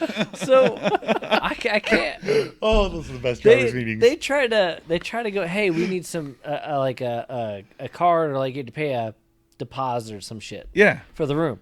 Gift cards And count? Like, yeah, and I'm like, we're poor. Becky and I, we do not have money at all to be like to go racing, even arrive and drive. And right. I show up and I'm like, I'm with Rob Howden. Like that's it. That's all you gotta say is I'm with Rob Howden. Anyway, long story short, they kind of let it slide, and because I think that Rob got the room taken care of, like it was part of their deal. Yeah. But that didn't take care of incidentals and shit. Yeah. You mean like eating? Well, no, I think you had to go down to the things for that. But It's a hard life, I man. literally showed up, and like Becky and I, we've got like we're talking handful of dollars, man. Like we went to the Vegas airport and got in the cab to get to Rio. And it was like $20-something. Like, shit, man, it's like half our freaking money. Right. You know, not literally half, but it was a lot. Like, Yeah. Now, like, I remember we walked to a a store, like a little like a grocery store, not grocery store, Like a liquor store or something. yeah, well, like a bullshit AM PM or whatever. Yeah. Because off strip, right? Because you get some quote regular prices Yeah. just to get some food. It was tough. But anyway, yeah. So showing up with a debit card at the old casino, like you can F right off, my friend, unless you know Rob Howden. That's what I'm saying. Unless you know Howden. That's the way it was. I mean, I filled up my truck with my gas card, and I'll never forget it. Says I know I can get some food and drinks off that, so I know I can get home. And we showed up, but I didn't have any money for the room, and I don't remember. I want to say it was, man, I forget who it was, and I feel so bad because they helped me out quite a bit. It was one of the drivers that I had been helping in previous years. I just ended up seeing. No, I remember now. It was Denny Stover. I'll never forget. Now I should never forget that name ever again, because Jason Bowles was helping him, and Christian Stover was his son who had passed away, and they were great people. Man, they were great people. And he ended up getting my room, and I said, I'll give you some cash and all that stuff, and he didn't accept it. But when I walked into the hotel with like $112. It's like, what do I do now? 112 ain't gonna get you too far, right? No, $112. I hadn't bought fuel, tires, practice, nothing. I'd showed up in the back of a pickup with a go-kart on the top of a tire box. Yeah. That you built less than 24 hours before. No, it was a couple days. 'Cause Oh, okay. I went to the track with Grant Hebner and Corey Pollock, and I was like, Corey Pollock, that name comes up again. the Pollock. It's Jocelyn talked about racing with him. We'll do. Oh yeah. So Grant and Corey were really good friends. I was practically living at Grant's house when I was helping him, because I helped him for a couple of years. And I mean, it was surreal to be able to go to a race like that and just throw down. And Biscuit and I got this engine, and that's when Don Moormeister was doing tech. And oh man, please don't yell at me, whoever the guy is that gave me the engines, and because it was super nice of him to do. He gave me this engine, and then I get a call, and it's like, hey, you can't use that engine. You got to use this other one that I'm going to have Jerry Henderson bring over to you, because Jerry was on the Beelan too. Well, the one he'd give me was this freaking titanium one with like 48 horsepower. Jeez. I didn't even realize. I'm like, oh, no wonder I'm running down the seniors, and I've got to run at 435 pounds, while Rotaxes are running at 370, 380. The Beelan got some torque. Oh, baby. You go to Adams to break it in, you're just lighting it up off the grid. Whop. Oh. Man, when Jerry came out with his Beelan, it's just sideways all day. Yeah. So it was one of those deals where we didn't know what we were doing. Moormeister comes over and he says, you're changing engines, right? I go, yeah, I was just told. He's like, good. When you take that engine off, I'm going to wait right here. You hand it to me. I don't want to see that son of a bitch in this pit. Because they were scared, because it was when they had, and I think that was one of Tom's first years. What year is that? This is 06. I can't even remember Beelan being an option. Yeah. It couldn't have been very long. That was last year. I was going to say. Yeah. Oh, that one was me too, by the way. Yeah, I'm sure. I've actually done a lot to change the face of karting, believe it or not. Old chunk monster Travis Irving over Yeah, here. believe it or not. Yeah, there's a few rules I could say that This one, though, was not intentional at all. You just kind of fell into your lap. I just kind of was like, someone gave you a motor, and next thing you know, you're changing rules. This is a total hold my beer and watch this moment. I'm not gonna lie. I can't remember who told me, but there's somebody that told me if you can have a rule named after you, you made it. Yeah. Yep. I've had rules named after me in sport karting, but not in competition. Yeah. Karting. So this one here is not I'm named not after me, good but enough the ones that were around back then, they it's know about you, right? Oh yeah. This one's for me. So. Long story short, we ended up getting into Thursday, and we needed some money to be able to get some stuff. And so Biscuit and I sat down at the pool table, the poker table, and we walked out with like $4,900, $5,000 right there. We started with $100. That would give me anxiety in and of itself. I would not be able to go to the race not being able to pay for it. I've already have anxiety that I have to win my money. I have to win money to actually. No, I can't do it. No, I'm out. But see, that's where. I'm super thankful for those times too, because now I don't stress about anything. There's nothing I stress about when it comes to that. And this is why I've always asked anybody that ever deal with this is don't ever, ever, ever think that you need to bear the brunt of responsibility on yourself. I want it. I want to either win or lose on my accord. Don't ever put it on you. You do everything you can and then leave it up to me.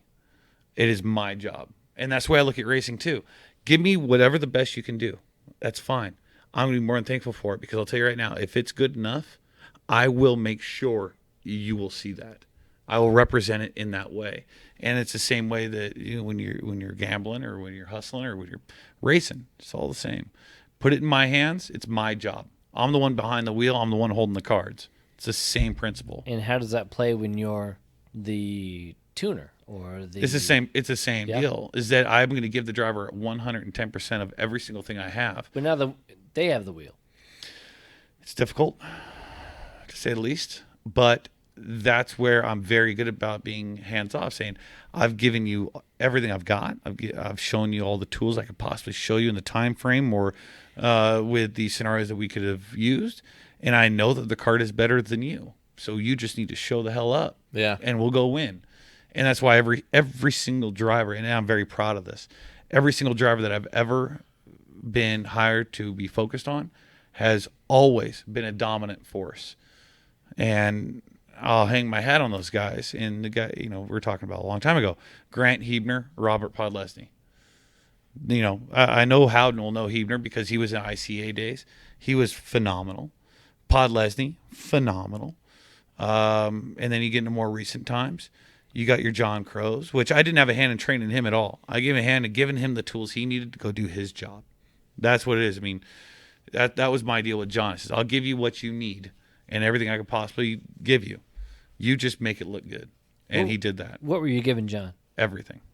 The cart, engine. Everything. I got him in sponsorship. I got him the cart. So he got sponsored by Baldozer for the engines because Billy and I hooked him up with the engine thing from Frank. Frank also helped him with the entries and some of the tires. I'd give him tires, parts, service. He never touched his go-kart except when he'd come into the track. Where's the go-kart come from? Well, technically it was coming from Musgrave, but I owned it. Oh, okay. Technically. All right. I mean, yeah, that's a long story. So you're basically giving the ride and engines come elsewhere, whatnot. That was the Praga deal? Yeah, that was the Praga deal. Here you go, John Boy. You get it done. Yeah. So like his first race, when he did the first race in Pro Kart at Buttonwillow, that was actually the kart I owned, my engine, my everything. And I did it because I knew I was fat and out of shape. And I said, hey, I know I'm going to suck, but at least show me what you can do. And he goes out there and he throws the top three. Well, that was the beginning of that whole process.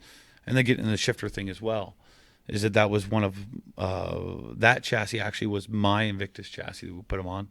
And then engine was probably some customers that didn't know that it was being used. And we just threw him on the track and it says, hey, check this out. We're going to go out there and race SuperNats with a Honda. And we did like maybe half a day, 4 sessions of testing. He goes out there and he throws a top three. That's impressive. So that was my deal with John. Well, John Boy is a wheel man. I haven't gotten a chance to race with him wheel to wheel. Man. Granted, in the 206 and the KA, but big fan of John. Oh, yeah, you and me both, man. And I still talk to him probably once or twice a month, checking in on him. And hopefully I'll be able to get him back out here for Rio. But, that was the deal. So it's actually, in between him and then, one of my best ones is Alex Saragusa and Billy Musgrave. I mean, Billy's first go-kart was mine. His dad's was my best friend, Jason Bowles. And, I mean, from day one, it was me and Billy for a couple of years, actually, a long while. And that kid has I've given him probably 90% of what I know, and he's taken it much further. And it makes me so proud to see the fact that he's probably one of the best drivers in the nation. Regardless of any controversies or any BS that goes around him, I could give a crap about that. I'm talking about pure talent level. The guy has more talent than pretty much the whole field out there. Right. As far as people that I've worked with now, granted, there's some other guys that are very friggin' good at what they do. I may not know them personally, but we're talking down here. I'll take him to Europe any day, and I'll bet 100 he can take on those guys. No problem. Well, he's gotten a chance to do it with some of the guys, at SuperNats. Yeah, and he shows them up every time. I mean, the guy's won how many SuperNats now? Four, I think. And on 3 different chassis, I think. Because I remember looking it up, and I actually even posted about it because I was proud of the kid. It was S2 in the OTK. Yep. He did it this last year in a Macroc and an Illimitos twice. So, yeah, 3 chassis. Okay. So you did your homework. It's easy to remember when he's here 2 days a week. When I'm not winning them, I know what to pay attention. Nice. No, and that's 100% correct. I mean, if you're gonna get good, you gotta put the time in, and Yeah. certainly he puts the time in. Oh, But and he's smart. And that's the thing, is that he's one of the few drivers that's actually technical enough to be able to understand and develop a go-kart that is not built around himself. It's built for the general consumer so that anybody can hop in it and go drive. That is the sign of a real test driver. So Gary Carlton, perfect example. He can take it. He is able to engineer and design a go-kart out of the box in his first year, be dominant in shifter, not with one guy, but with all guys. I mean, how many races? I mean, and you guys weren't at many of the challenge races, but there was a number of challenge races where every single GFC that's in competition in the senior class is in the top 5. Unfortunately, I can only think of one particular GFC drive, and it had nothing to do with shifter. It was actually a senior. Can't remember the kid's name. Shimon. Thank you. Here, Yeah. him and Alex right here. Yeah. Shimon. Yep. He had a decent start, went Yeah. backwards, and then went back forwards, and was in the game. Yeah. Man, Yeah. I destroyed him on the start. And that was I thought I killed him. yeah, Dude, and I saw and that. that was in changing conditions, etc. I mean, so the driver has a lot to do with that. Changing conditions. And Well, he's whatnot. also But- a newer driver. He doesn't have No, all the I was experiences that just a lot of gonna these kids say, have. Yeah, he's not like it was 17th year in the game. It was we were 2. Yeah. Yeah. Like that. But see, that's another instance where Gary, has a similar outlook to where I do on it, to where he's given the driver equipment that is better than the driver. It's time for the driver to show Right. up. And what happened when the driver showed up? He, no offense to you, Derek, he whipped for up sure. on you, but then he proceeded to whip up on the whole Well, field. yeah, Yeah. And also credit due where it needs to be as well. Is that Gary knows how to He grab knows how some to set it talent. up. He knows, and he knows how to grab some talent. Well, You got one of the. I mean, You got Boswell on the toolbox for And- that and kid. Sonny. Come on now. and Sonny. Oh, that's right. Sonny was on it too. Yeah, and No, but when you- Cervelli's been in the that's tag right. game, I think, in development of that since almost day one. Yeah. He You know, has. I mean, there's no one that is going to say that Gary doesn't know shifters.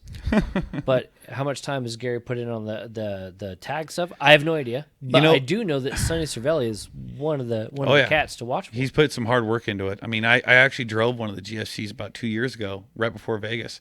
And I fell in love immediately with the shifter. And the tag blew me away because I back-to-backed it against the CompKart. And I was like, wow, this thing's pretty good, bud. Right. I mean, yeah, she needs a little bit of rubbing here and there. But, I mean, for your first swing, that's a hell of a You're swing. saying out of the box, it was pretty comfy. Out of the box was impressively comfy. Well, and we're talking about Gary Carlton too, who has basically made his life in karting. We're Yeah. talking about one of the guys who's been in karting since he could kart and Europe and back over here and so on and so forth, and been in the game since He's been doing it I think one. just as long as I have, almost 30 years. Right. I mean, the guy has enough confidence to put his own friggin' name on the side pod. Yeah, where's Yeah, the Travis exactly. Irving cart, by the way? I have not seen it. Oh, you get stickers, TI Tune. Yeah, I'm slow, but I ain't stupid, okay?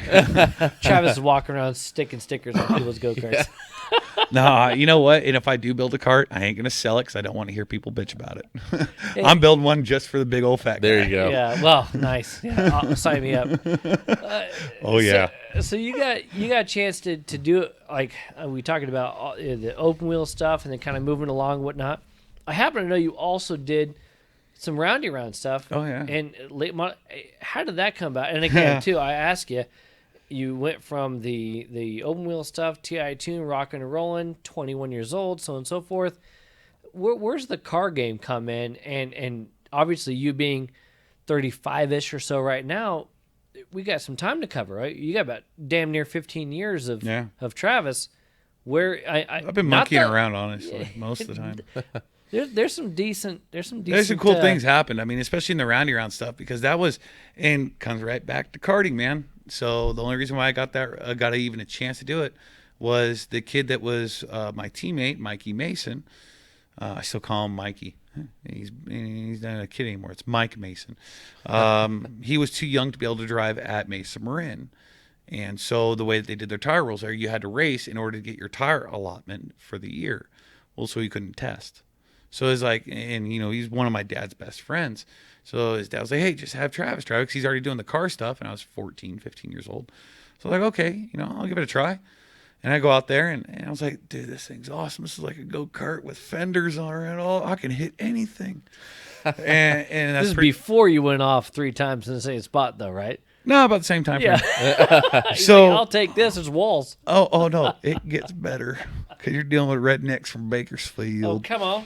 And so, and I actually ended up staying at their place a lot during my 4 years that I was traveling back and forth. But I ended up doing 4 races, and it was an absolute friggin' blast. I loved it. My first race, I got chased by a guy into the bathroom with a jack handle. Jeez. Well, I didn't know you're not supposed to wreck them. I was like, it's got fenders. What's the big deal? Well, because I was the guy, I didn't know how to qualify because it's green, white, checker qualifying, the way that qualifying should be in racing. Right. And so I qualified dead last. But I went from dead Another last. scenario where you took the checkered another 3 laps in a row after. Yeah. You're Where's like- the 5-minute qualifying? Well, yeah, exactly. But I didn't take the checker 3 laps later. I actually just tried to climb the wall and get it myself with the car. Jesus. But I'd go from last to top 3 every race. So I went like third.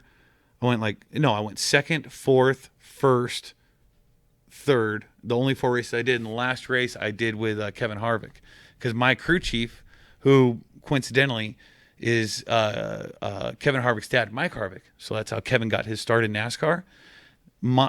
Mikey's dad, Mark, was actually one of the crew guys on Kevin's Hooters Cup team, and Harvick's from Bakersfield. Well, that's who was building the car, was Mike Harvick. I didn't know this at the time until I went to the shop to go get it. I'm like, holy, you're See Mike all the cool Harvick. stuff, yeah. I was like, But it wasn't Harvick at the time. It was Hooters. It's no, not it like- was Harvick. No, but when it's not Cup Harvick. Oh yeah, it was Hooters Harvick. So Yeah, that's what I'm saying, yeah. right? I mean, it still may be big in the local circles. Well, but no, it's not no. like Kevin you're- was already a household name in NASCAR. He's already made it. Oh. that was after Kevin had already become a thing. To where Gotcha. the last race. Oh, that's right. Because didn't Kevin get rolling? Cup Series in like 2000. Yeah, he took over somebody's ride that either passed away or retired. Dale's right? ride. No, yeah, Dale Earnhardt's ride. Yeah, he took over Dale's ride. Richmond. Yeah. Rockingham, Whatever. the 29 car. Yeah. Do you So think when was this that you did it? 04? Good Ish. golly. So yeah, he was already in Ish. the game. you think you clicked pretty well with oval stuff right away? I mean, No. your results sounded pretty good. The Yeah. qualifying was rough, but Well, no, the results sounded good because I knew how to race. These are a Gotcha. bunch of yokels that didn't know how to race. Yeah, mate. But I think we can both agree that racing on a road course and racing on an oval are 2 different things. Oh, yeah. But it's still the principle of knowing how to cross someone up, how to save tires, how to be smart, how to stay out of trouble. I mean, that's what NASCAR racing's about. It's not about who's fastest. It's about who's smartest. and this was a super late model. No, this was a late model. So this was the Okay. inception of what guys now know as the crate engine. So it was right at the beginning of things. So it was a pretty neat deal. I mean, the way that it all worked. So I was the very first guy with a crate engine. We were on the Hoosier 2040 tire, and it was just a really cool deal. And we were with Victory Circle, and Mike being the crew chief. Well, at that time, Mike and Kevin weren't speaking at all. I mean, hated each other. So Port City Race Cars is out of Bakersfield as well.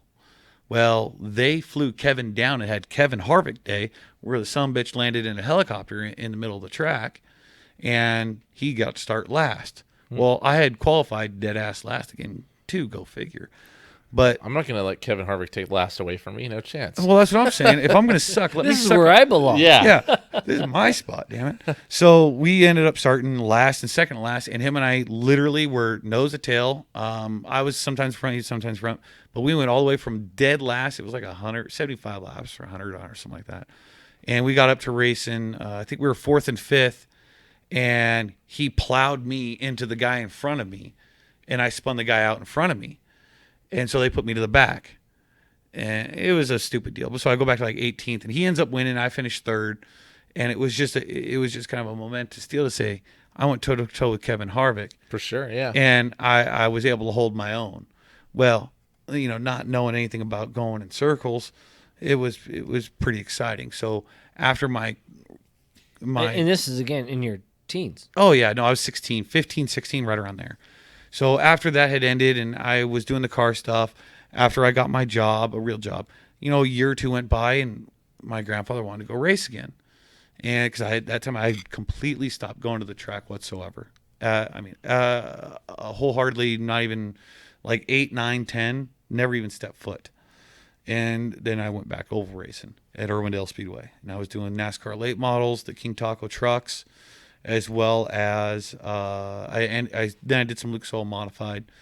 And just, I got a good sponsor, the California Highway Patrol, being their spokesperson for the designated driver program and their enrollment program. So I was doing public seminars, and because I was a decent speaker, from doing some TV commercials and some TV shows through Speed Vision and some other little stuff that I'd done.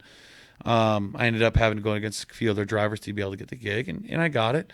And we did very well for them. I mean, it lasted almost 4 years, 4.5 years actually. Wow. In sponsorship from the CHP. And we exceeded all expectations. And it ended because I quit racing. I just was tired of doing it by myself. It was too expensive going against guys with a $150,000 budget, racing every other weekend. Again, is this your car? Yeah, so I owned it all. I was my own mechanic, my own crew chief. I had a spotter. Thank God. Yeah, it's the only thing I really did have was a spotter. Who was spotting for you? This just kid that I saw at the track. Okay. That my grandfather said, "Hey, you look like you know what you're doing. You want to try this?" And that's the way it went. And it was a blast. With how stuff goes at Irwindale, it was probably Casey. Casey was always hanging around Irwindale. No, my spotter. That's how I know Casey Cook. Really? Swear to God. So he was spotting for Tim Huddleston while Mikey Martin was spotting for me. Casey was spotting for, I know it was Brandon something or whatever the hell. It was another rich kid with money. Walsh? No, not Walsh. It's only Brandon I can Davis? think there you go. Yeah. There you go. He was spotting for Davis. Guy went on to do the sports car stuff. Yeah. So Davis had money, and he had the best of the best, and I didn't. So I was having to race against him, and that's how Casey and I didn't even realize it until I saw him up here, and you guys are working him like a slave out here, like you guys normally do. And It was actually before Derek, to be fair. It was actually Derek. I think Derek replaced him. Yeah. It literally. I actually do think so. Yeah. Wasn't it? Okay. Yeah, on purpose. I missed my opportunity to be a spotter for Brandon Davis. That what was can I that's say? what actually You're not missing much. So, but that's how the world comes around, and you end up having Brancotti, who I grew up racing with in cadets. Him and his brother were in juniors and seniors with Woltjer. They were racing out at Irwindale. You had DeFazio, who actually was the GM of Irwindale. I raced against him and Colin Fleming when in cadets. Race Liberante, him and his dad were out there. Yeah, I remember seeing him out there in a truck a few times. Yeah, so you got Race, you got Todd Cameron, you got Luis Martinez from King Taco out there. So you see, and there was a lot more karters that came out. I mean, Lindsay King ended up coming out. There was another gal that came out for a while. I forget her name. And it bums me out because she was really good. But it came from Empire Karts. But there's a lot of people that ended up coming from karting to go do ovals. And it's like you just see how very small my big family is, because everywhere you go, you find them. And I'll tell you, it's like I go to the grocery store at my hometown. There's guys that were fans at Irwindale that had recognized me from my profile cards I hand out at autograph session. Nice. They would come shake my hand, and it was actually kind of cool. And it's did happen once. I took a girl on a date. It was our first date. We go to some restaurant over in Rancho, and I actually had someone come by and ask for my autograph. Oh, wow. I was like, you have no idea who I am. Yeah. No. Seal the deal. Yeah. It's who's the guy from Without a Paddle? That's Seth married Green? to God, she's my girl too. Dax Shepard. So when I was younger, I was really skinny and I had hair.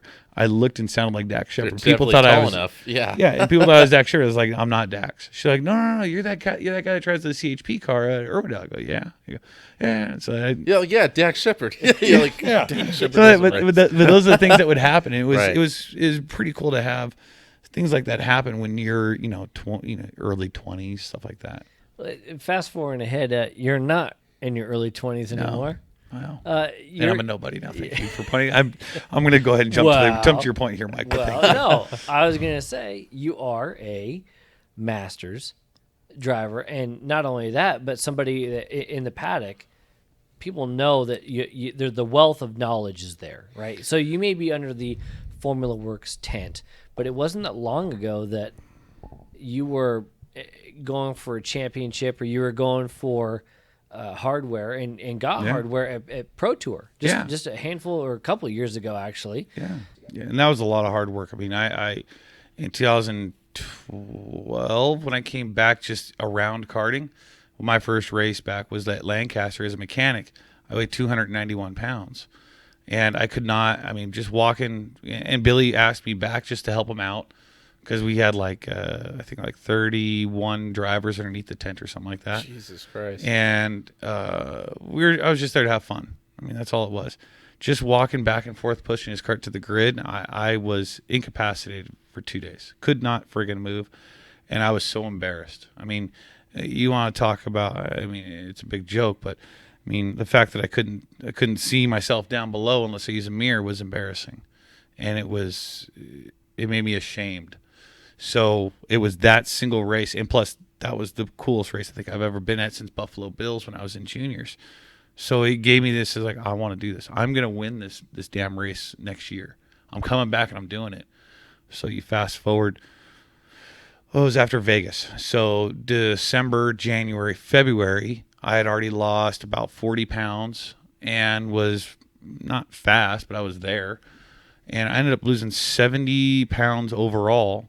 And I actually didn't really run Pro Tour consistently until I got onto the CompKart because it was the first quality go-kart that I had actually driven. And first time I ever had a brand new go-kart since 2000.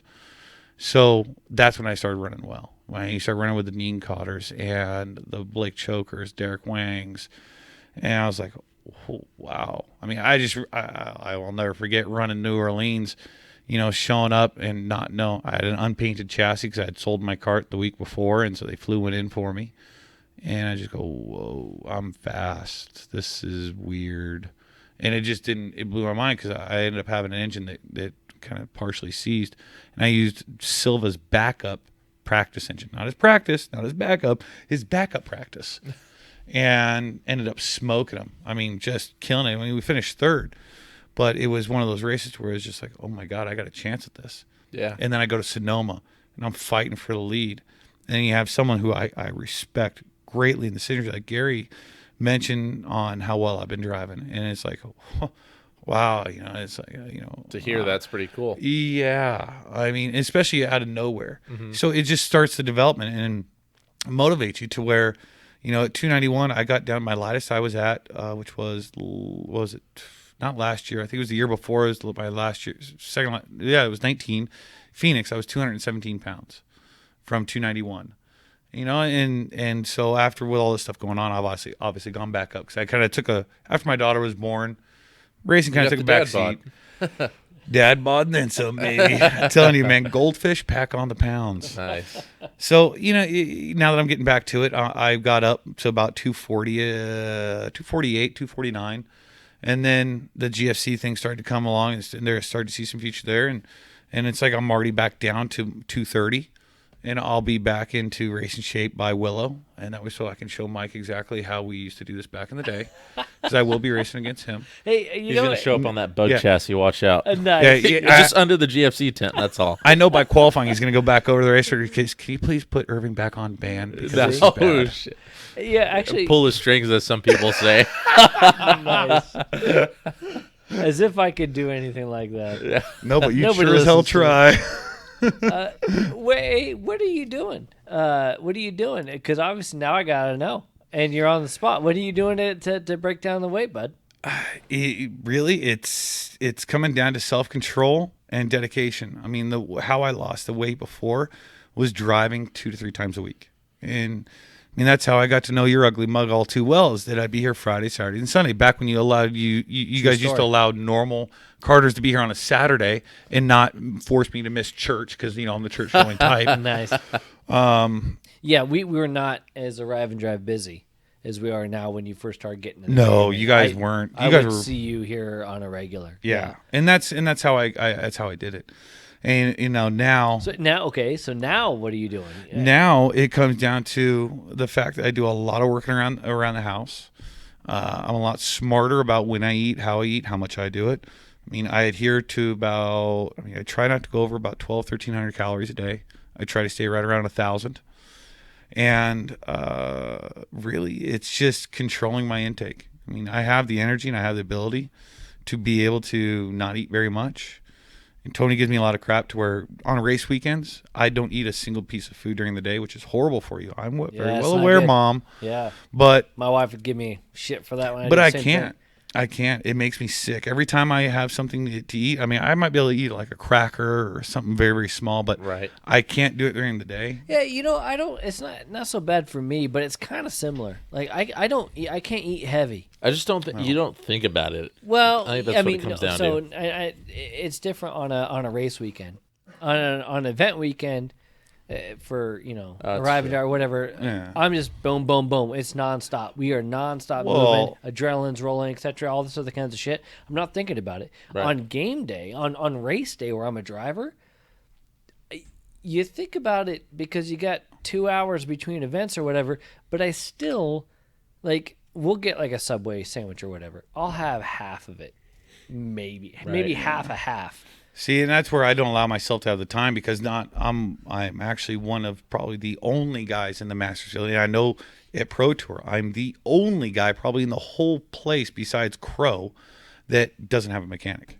I do it by myself. Yeah, and I've had to do that. It sucks. And kudos. And this is where, again, more kudos to Jim Barry, the guy who turns the wrenches and owns the go-karts for me. But without that help, to your point, you're not that. You're just thinking about the next change. Yeah. When I was there at Buttonwillow and it was just me for that practice day.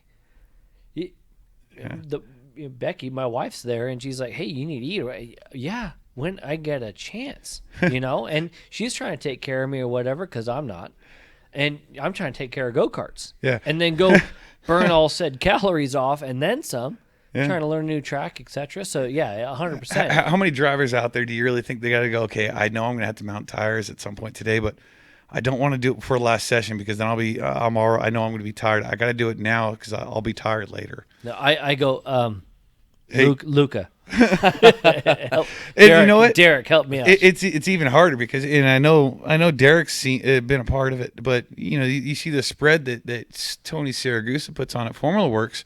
Yeah. I mean, the guy has the real Italian food catered or Chinese. And he does that. I'm like, man, I wouldn't dare touch that till after the final, mate. No, seriously, I see some of that kind of stuff. I'm like, this is for the spectators. Yeah. There's no way. The drivers. The spectators and the 10-year-olds because they can eat all day long. Well, then he's like, Derek, make sure you grab some food. I'm like, I love you, Tony, but I can't grab that food right now, dude. I snack. I snack all day because I can't.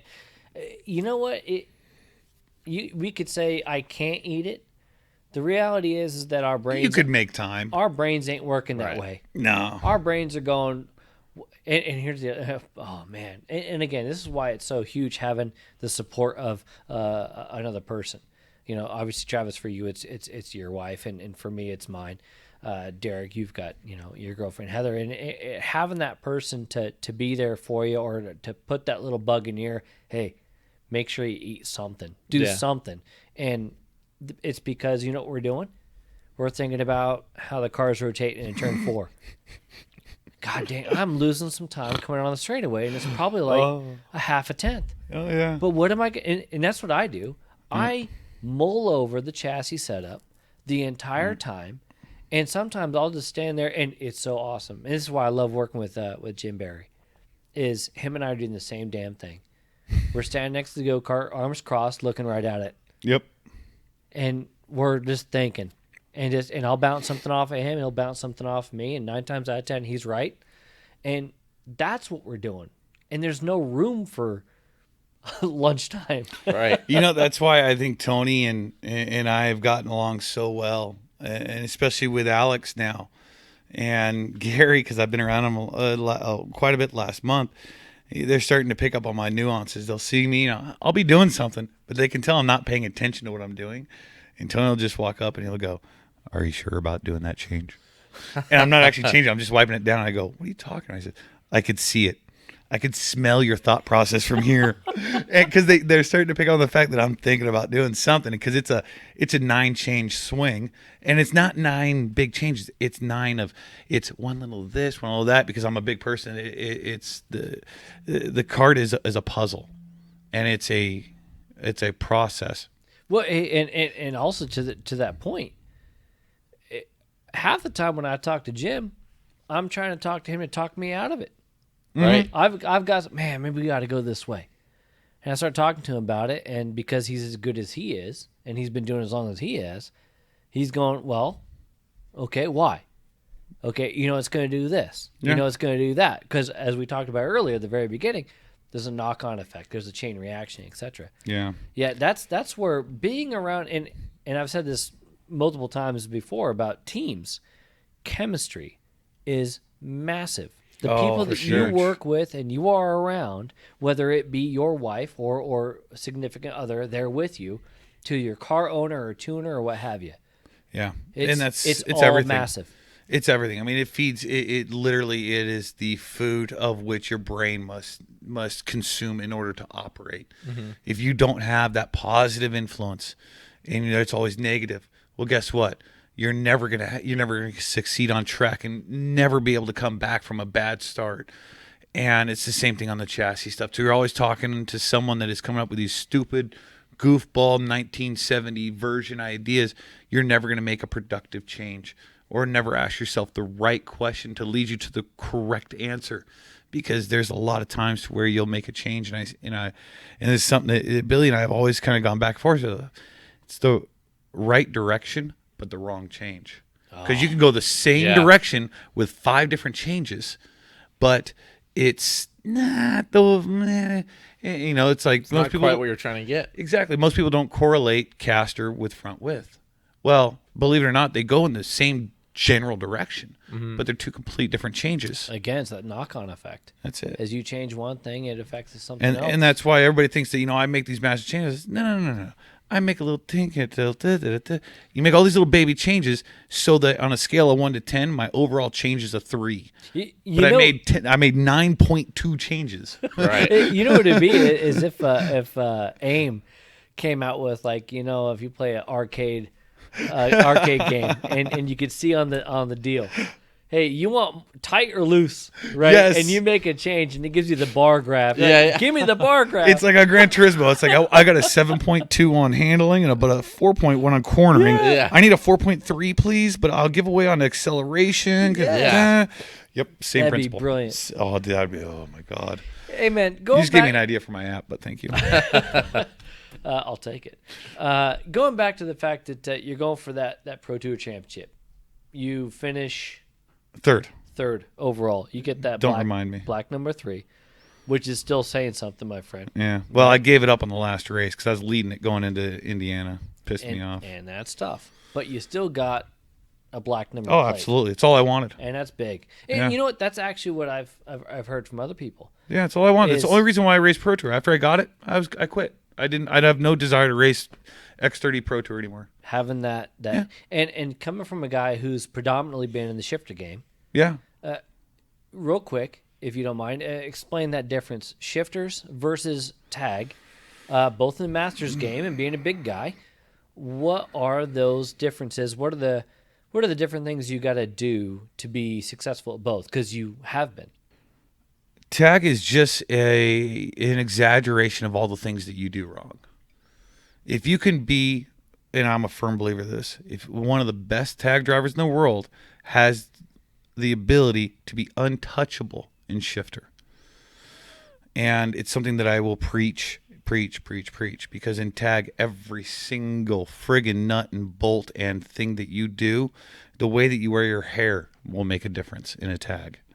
To where a shifter, you got a little bit more to overcompensate. You got things to compensate. Is that surely because the gears? Because the gears and the brakes. Yeah. And I've got 2 guys. The front brakes, right? Yeah, and I've got guys that are currently going from shifters 200cc right now.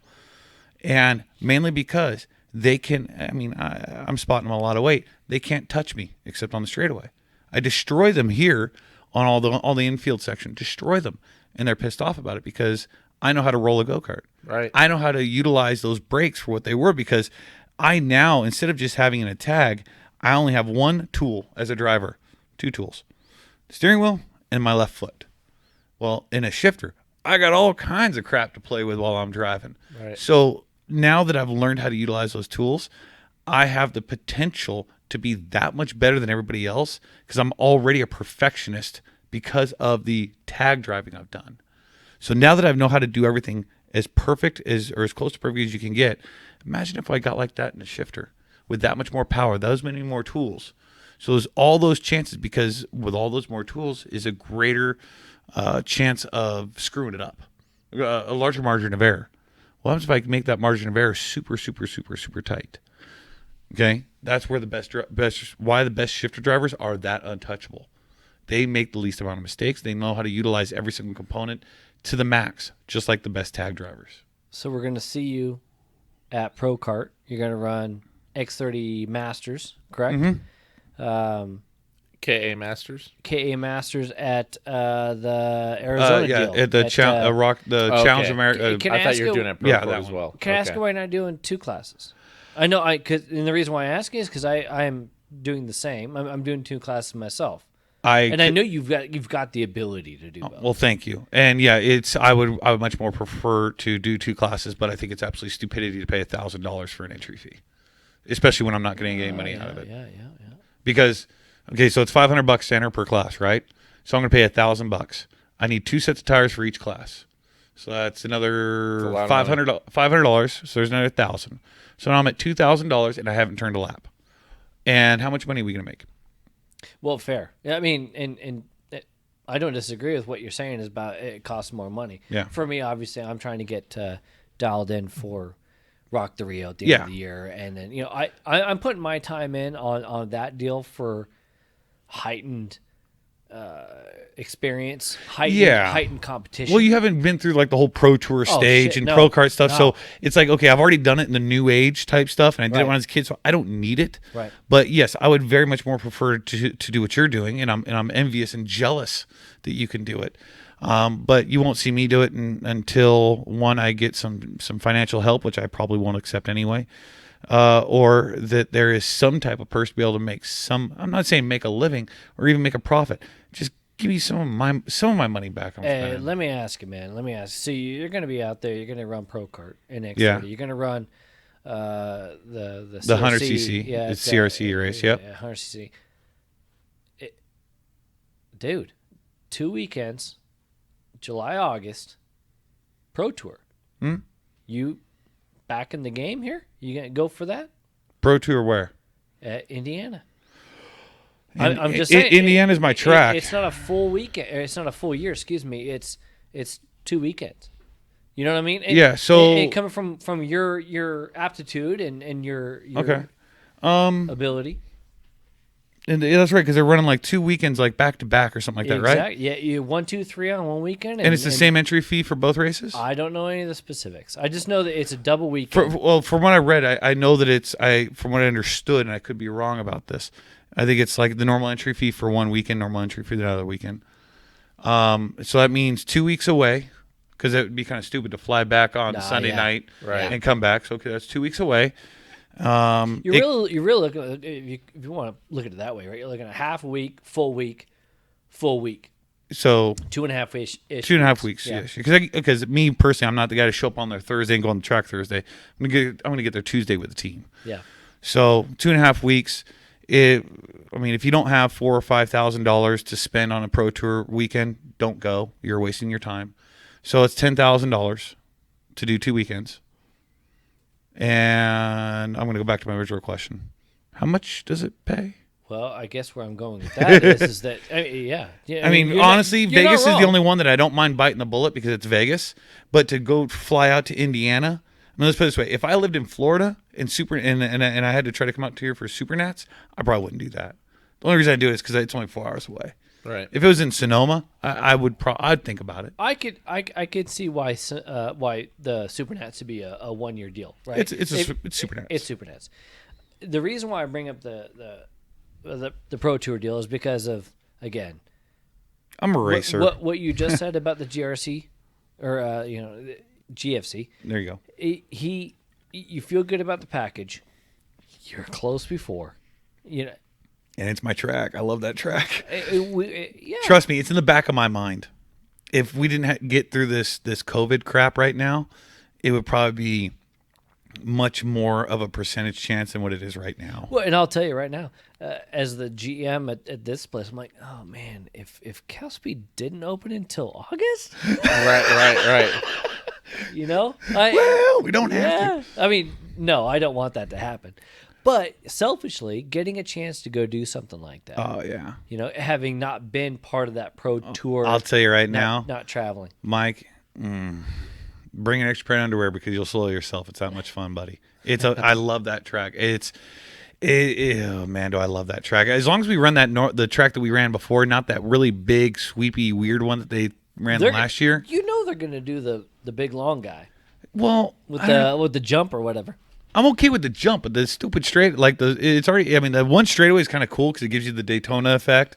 In the Talladega, where you got to get the draft right. I can't imagine doing the draft in the shifter though. Oh man, that's got to be nuts. You know what? Do you know that actually that was the only track that Crow said that it was actually boring to race in the 175? Wow. Huh. Because he says you're wide open.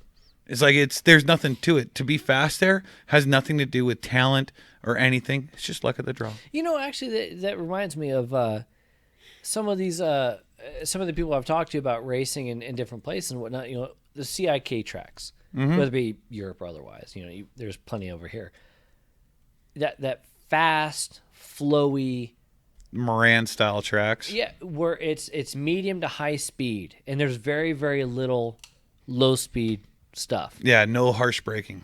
I think that's something where I probably wouldn't do as well in that stuff because I'm a technical short, you know, small distance between you each like using corner. the left foot a lot for sure. Yeah, I'm well, and to be fair, I feel good on the left foot, so yeah. The more technical the better. And if you've got a long drawn out course, that's not see this is and just to counteract your thought process, I used to think the same way, but because you're so technical, you got way more time to think about things. Way more time to obsess, and therefore you actually have the potential of being even better at these faster tracks.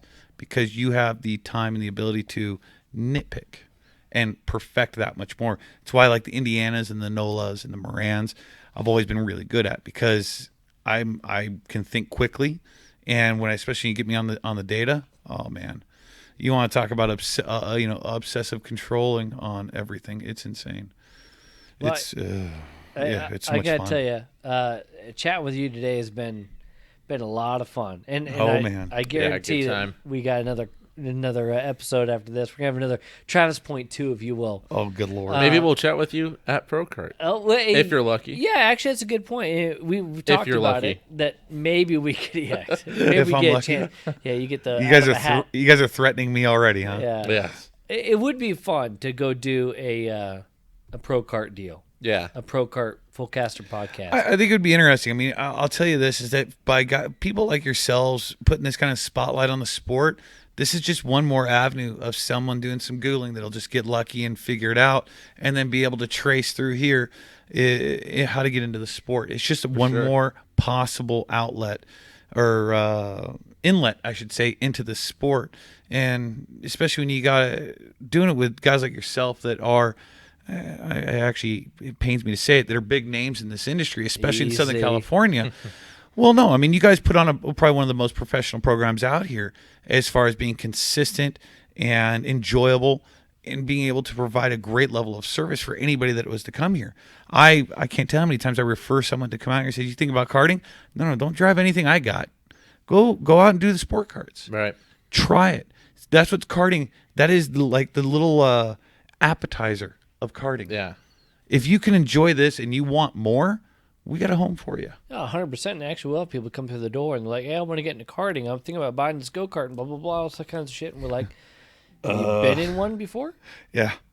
You know how many guys... Have you done indoor? And when they say, no, I haven't done indoor, I'm like, oof. Yeah. At least do the sport cart. Don't go dropping the thousands on go find whatever. A race car. Yeah.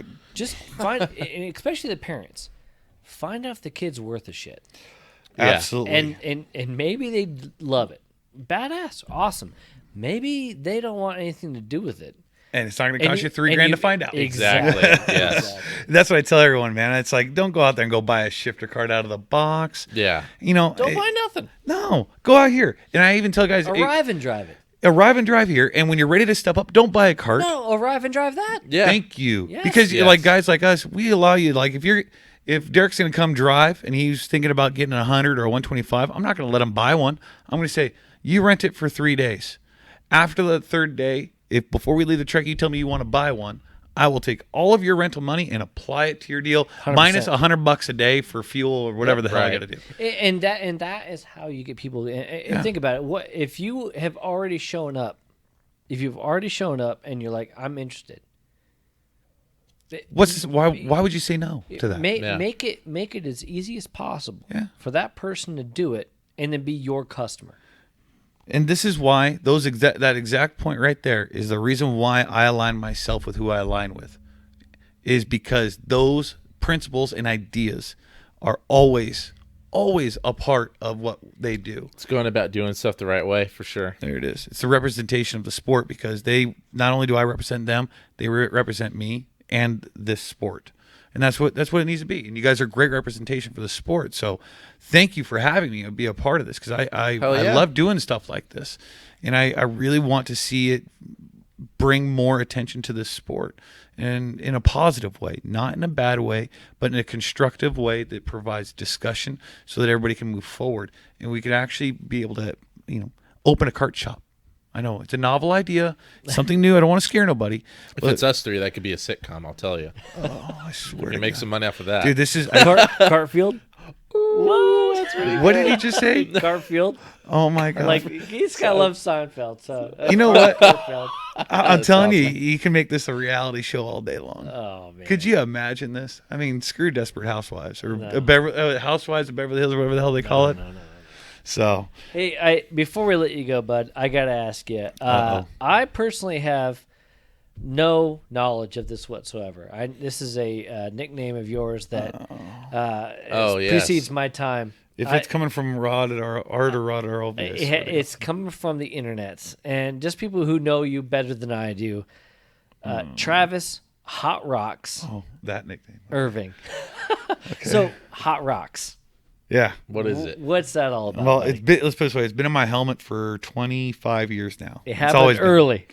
Long time. Adam's kart track. I was doing a race in Junior 1 4-cycle in the bug cart. It was actually in a cart that my grandfather built in his backyard and did fiberglass bodywork. Maybe that's why. The thing was baller. And it was actually handled pretty good too.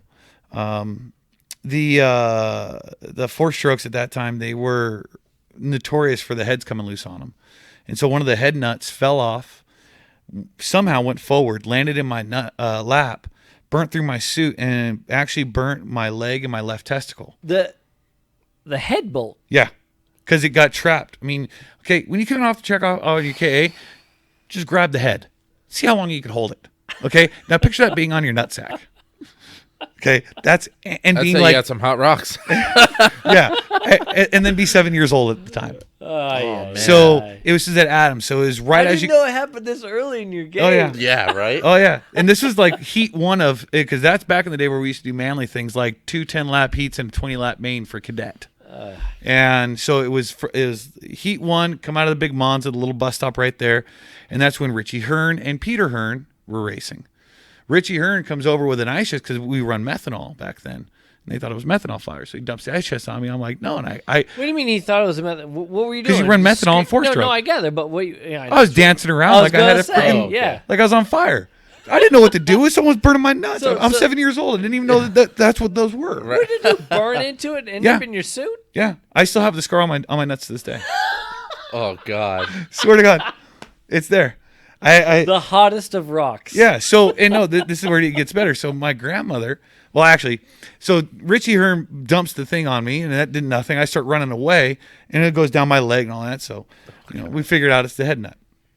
Richie, my grandmother is up in the announcer's booth with Dave Williams, the late and great, choo-choo train down the straightaway. My grandmother comes up with the nickname Hot Rocks, just talking to Dave. And this is my grandmother telling the story. He looks at her and he goes, I think that's a great name. Travis Hot Rocks Irving. And that was the beginning of the end. And that's how it stuck. And of course, in typical Irving fashion, I was given an ice pack, promptly told to just hold on to it and go finish the race. Nice. Where did you finish? 7 years 30. old. Nice. 7 years old. I had to do a heat and a main that way too. It sucked.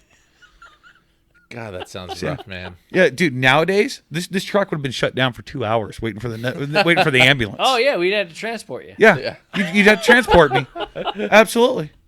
No, that's the way it works. Back then, no, even if you're bleeding, that's okay. I love it. No, I mean that was racing back then. I remember actually, that's still any thunder whatsoever. I remember actually I got in a crash in, again, Junior 1 cycle at Pat's Acres. And somebody had done dive bomb game at the end of the front straightaway.